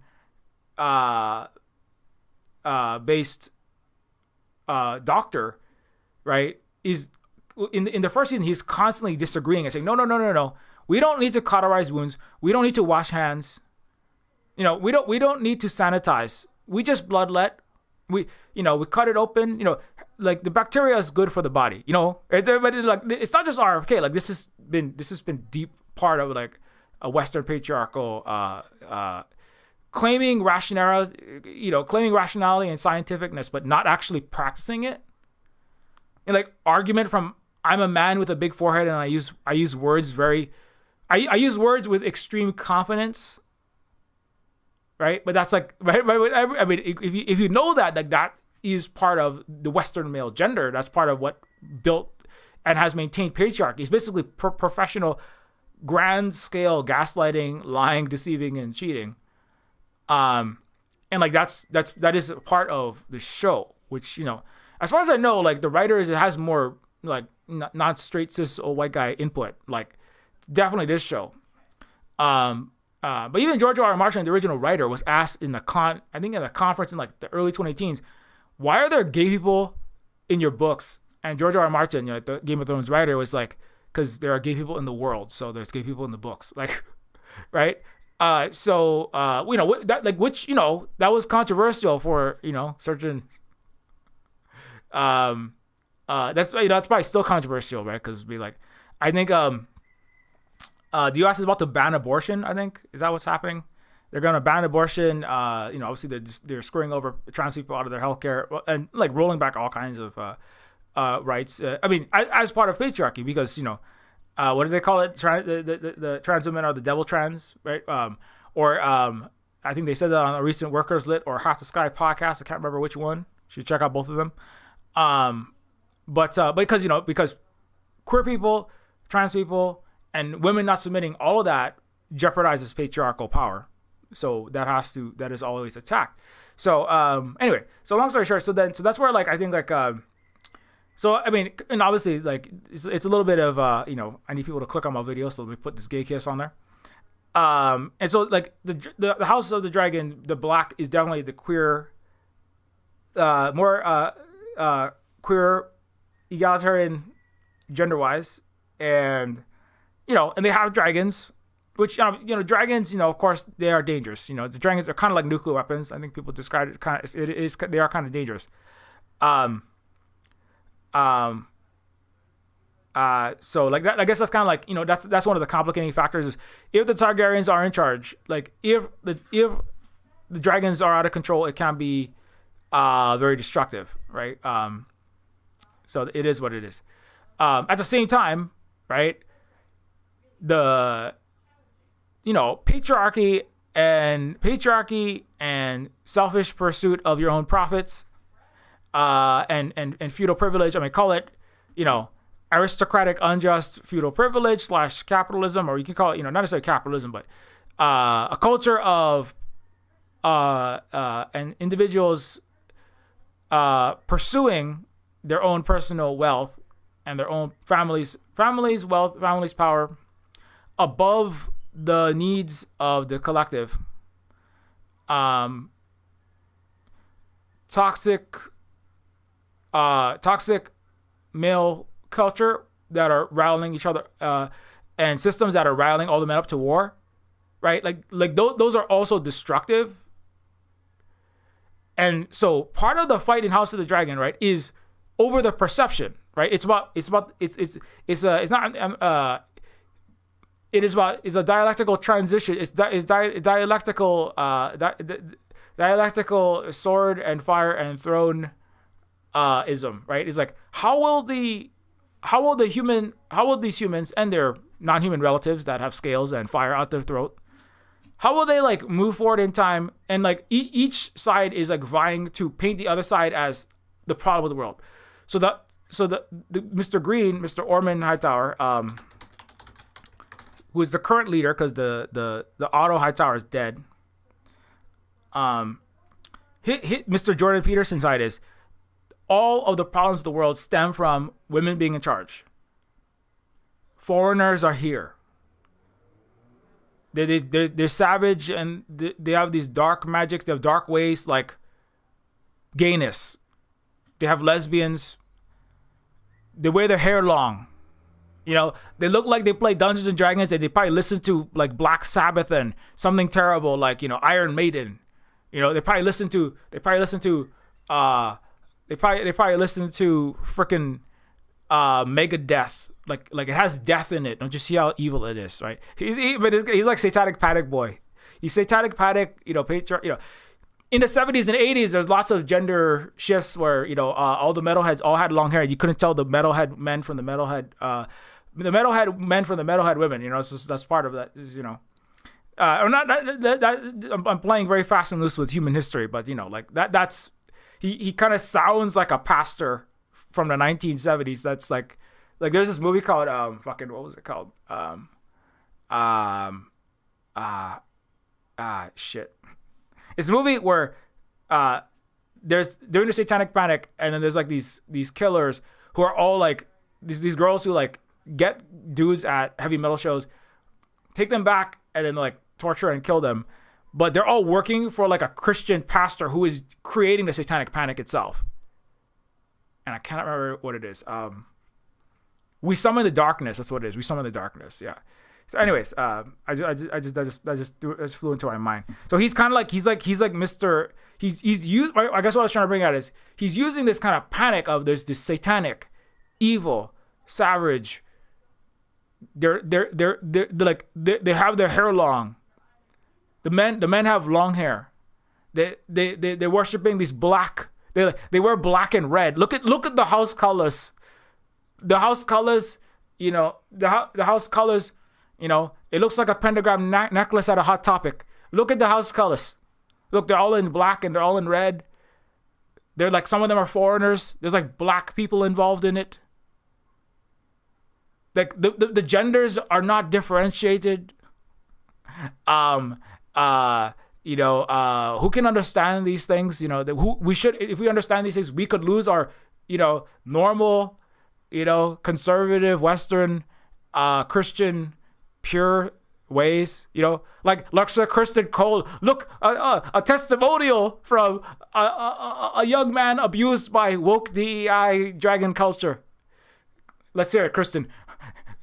This girl, she came to my room and she made me do things I would never do when I was in my right, manly, logical, conservative Christian mind.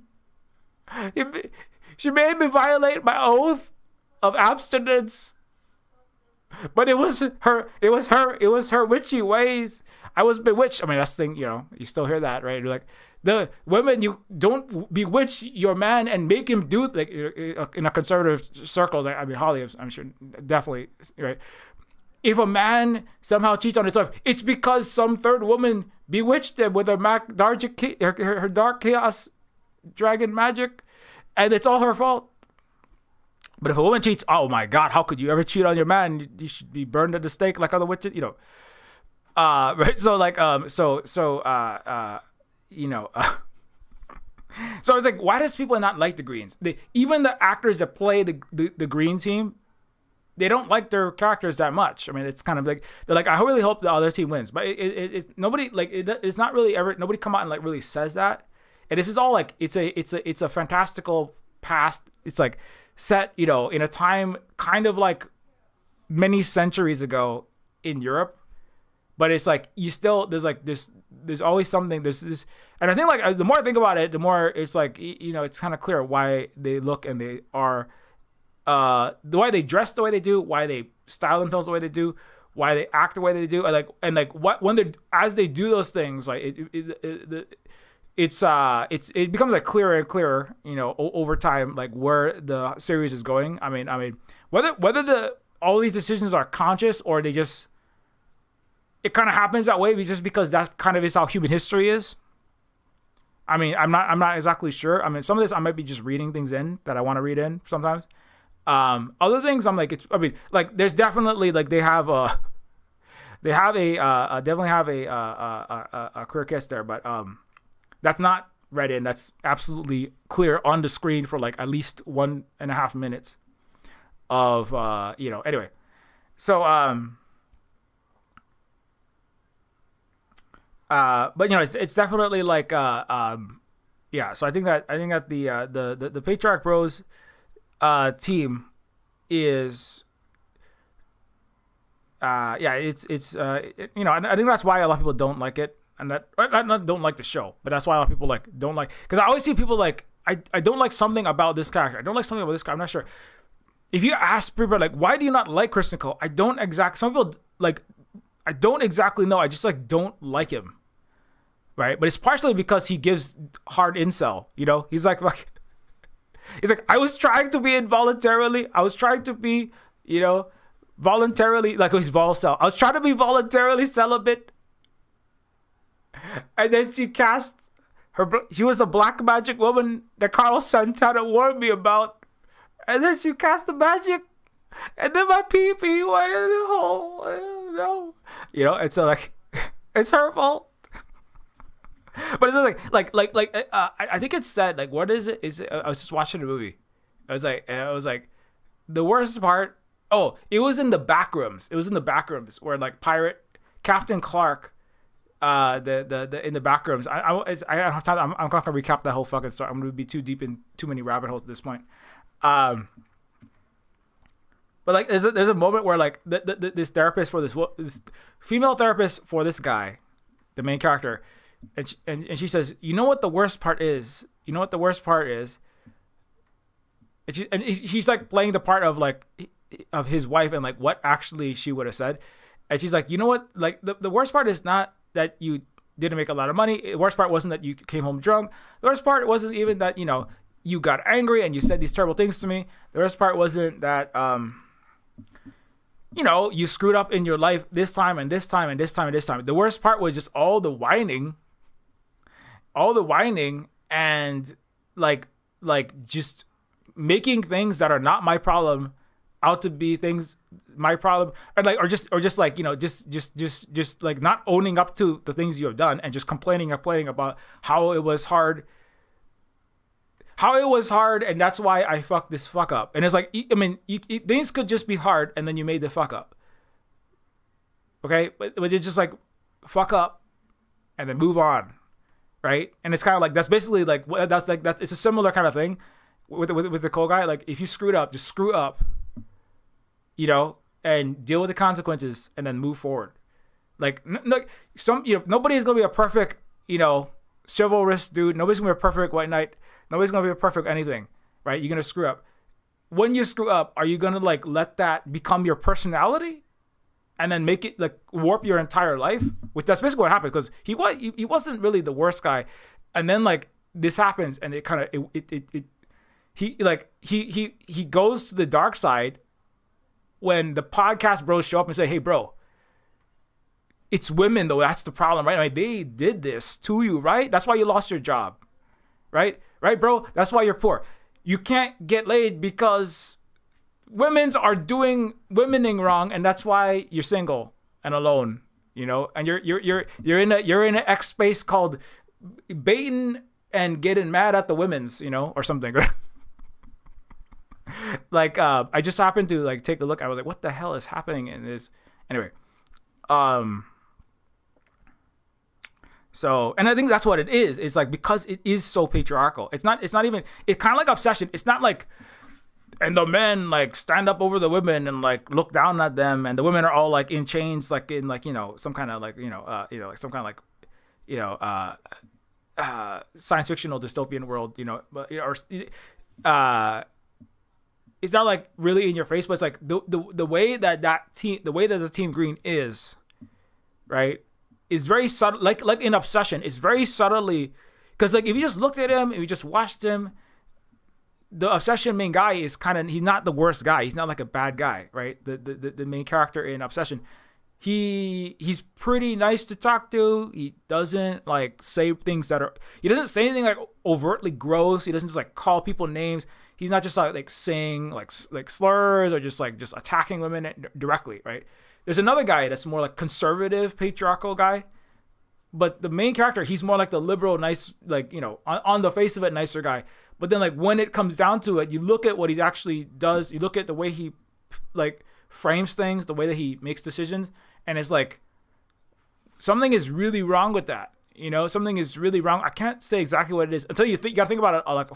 You gotta think about it more and more, and then it's, oh, that's what it is. It's like, and it's not just like, oh, and it's, oh my gosh, like I know people like that, you know. And that's like how a lot of the because like even the Ormond Hightower is probably the most in your face, but even he paints it as like, I just want what is best for I want what is best for the kingdom, and what is best for the kingdom is the end of women with power, because they unleash Jordan Peterson's Chaos Dragons, and all is wrong with the world. The planet's out of alignment, right? And so, but like the way he's describing it is like from like a very like, I'm just doing this because I care about you, right? It's very like a liberal framing. Like, I just want logic, and I just care about the truth and goodness and logic and morality, and I just care about order and civilization and civility. I just care about what is right for the civilians, you know, all of us together. We're all in this together. And then what's really important is that we get rid of all the women in power, so that, you know, I mean, of course, I will suffer the great burden of having to wear this crown. Or like this young groomed Targaryen, like this young groomed Targaryen that we have hostage here. We'll suffer the burden of wearing the crown, and I will suffer the great burden of being the hand, just like my grandpa before me, who was the hand of the you know, de facto in public ruler, while I was behind pulling fucking strings, right? And this will be it will be a great burden for me, but I will do what's best for the kingdom, because, you know, I am so magnanimous, I am so righteous, you know. So it's kind of like that is one thing. I mean, that's actually another thing I think about the Hightower side. It's not like patriarchy in like man good, women bad, and we smash you in the head with the club, right? Because I mean, that there is that kind too, right? The more conservative, like simplistic kind, fascistic kind. The Greens patriarchy is the more liberally, it's like, you know, kind. It's the more insidious, the more shrouded, the more sinister one, where it's like, you know, it's the mask wearing, you know, it's the Democratic Party, patriarchal structures. We're just doing this for women's rights. Like, we're gonna have to limit women for women's best interest. Like, I care about queer people. That's why we have to deny you trans healthcare, because, you know, if we don't win, it's the end of civilization. So we have to just deny that, you know, you exist for a little longer, and then soon, you know, you'll stop existing, and then there will be queer rights because there won't be any queer people. So no queer people will be oppressed because you won't exist, or some bullshit argument. You know, there's some fucking weird arguments I've seen. You know, it's just like if you could just like like get behind this blue candidate that like is like throwing you to the wolves of all of these, and just denying your right to live and just insisting you die. I mean, like think of all the good things that could happen someday, maybe in the future. Think about like how good it would be for just like, you got to think of the greater good. You gotta just, women, queer people, people of color, you gotta just hold your nose, okay, and vote Hightower, because it's the rational and logic. The other side is very illogical. Look at, I mean, I don't know how they, like, I don't know, like, I think there's some human rights violations in Valyria. Like, the other side just doesn't, they're not very rational. They're not very scientific. We say a lot of words that are like polysyllabic, like the word polysyllabic. And that means that we're more rational. You're just not very calm. You're getting very emotional. You're getting very angry right now as I'm talking. I can see that you're an emotional person, and, that's why I need to be in charge. Do what's best for you, emotional woman, Anyways, okay, so I'll stop. It's 2:30. I gotta go already. It's been going on for a while. Okay. Anyway, that's some thoughts on the queer dragon versus the Westeros Patriarch Rose House of Dragon. Let me look at the chat real fast because I didn't. I see some people were talking in there. Coral says, "Hey, what's up?" Coral says, "Yeah, I forced you to think more creatively." Are we talking about games? Well, good luck with your Nintendo games. Oh yeah, the Pax Americana. Yeah, if you want to see another Silver Spook stream, I have one called the POX, the Plague Americana.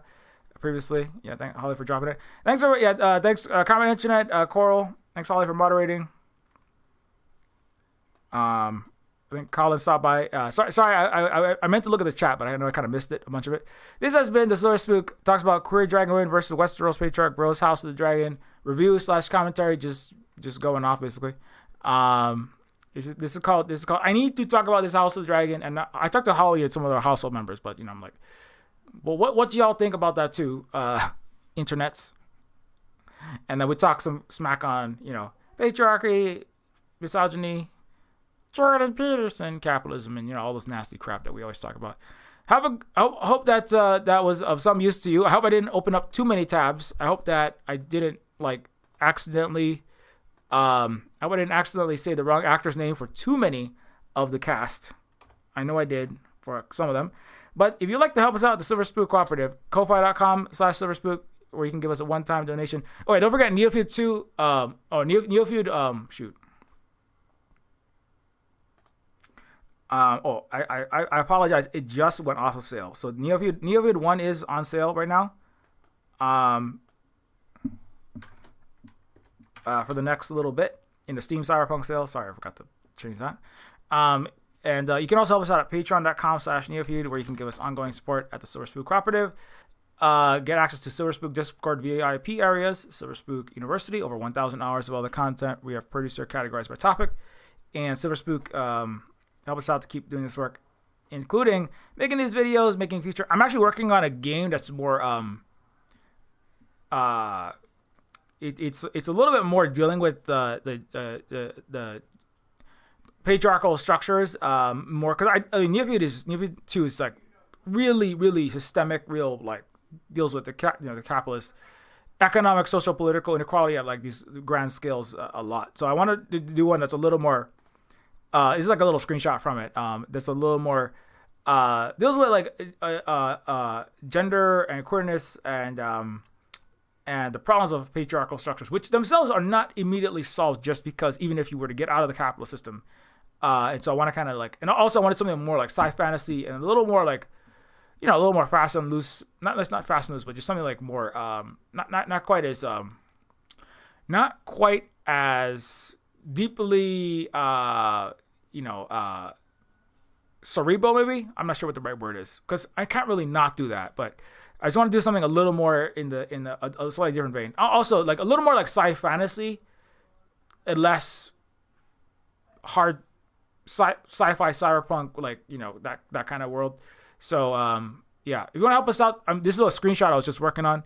I actually recently made an animation. Let me see if I can find that. I recently was working on some animations for that, and let me see if I think I posted it recently. Yeah, here's a hand animating and hue shifting and solidifying every single frame of the sequence in a particular way to give it a psychedelic stop motion effect and give it a unique game aesthetic. So you're gonna play like the queer dragon, the queer, you know, non-patriarchal dragon team, and then the other side is gonna be like this like cis-hetero patriarchal a-hole team. So this is partially I'm not designing the game while I'm streaming at the same time, but that I've been thinking about that a lot recently.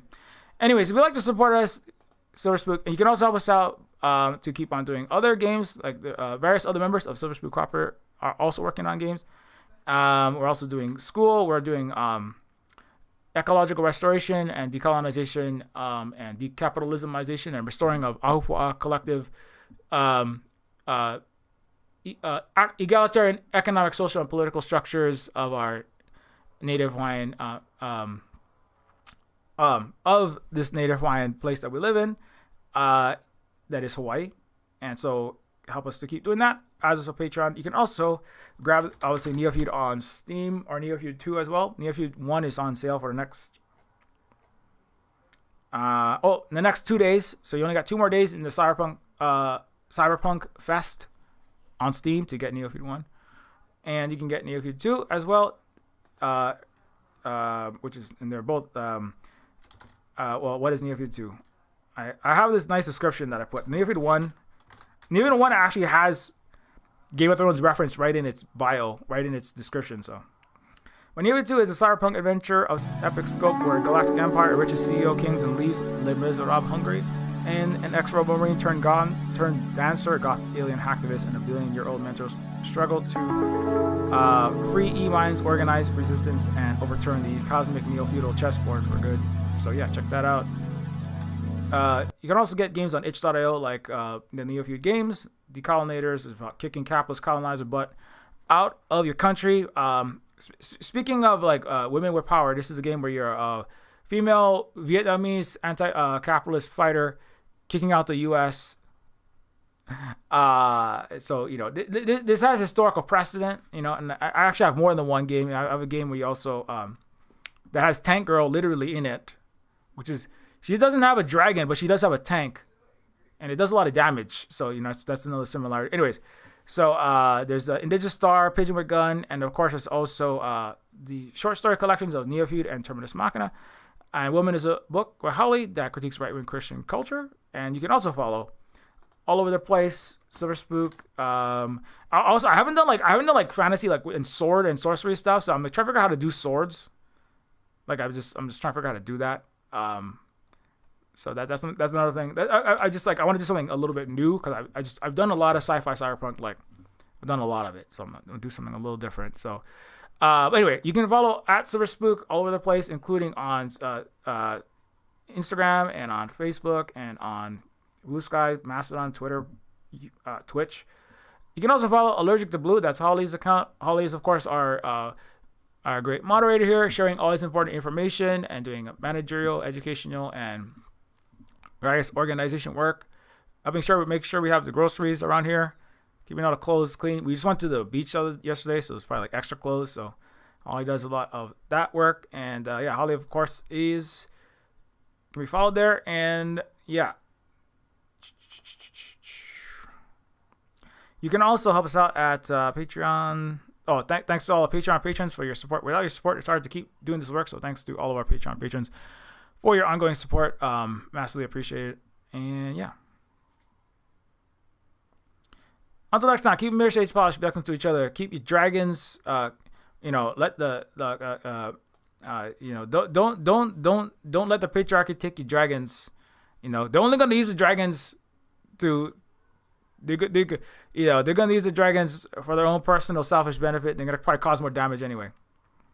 So you gotta hold on to those dragons, man. In your dragon house, you gotta keep your dragon house going. Okay, I don't know where the stop button is on my YouTube stream, so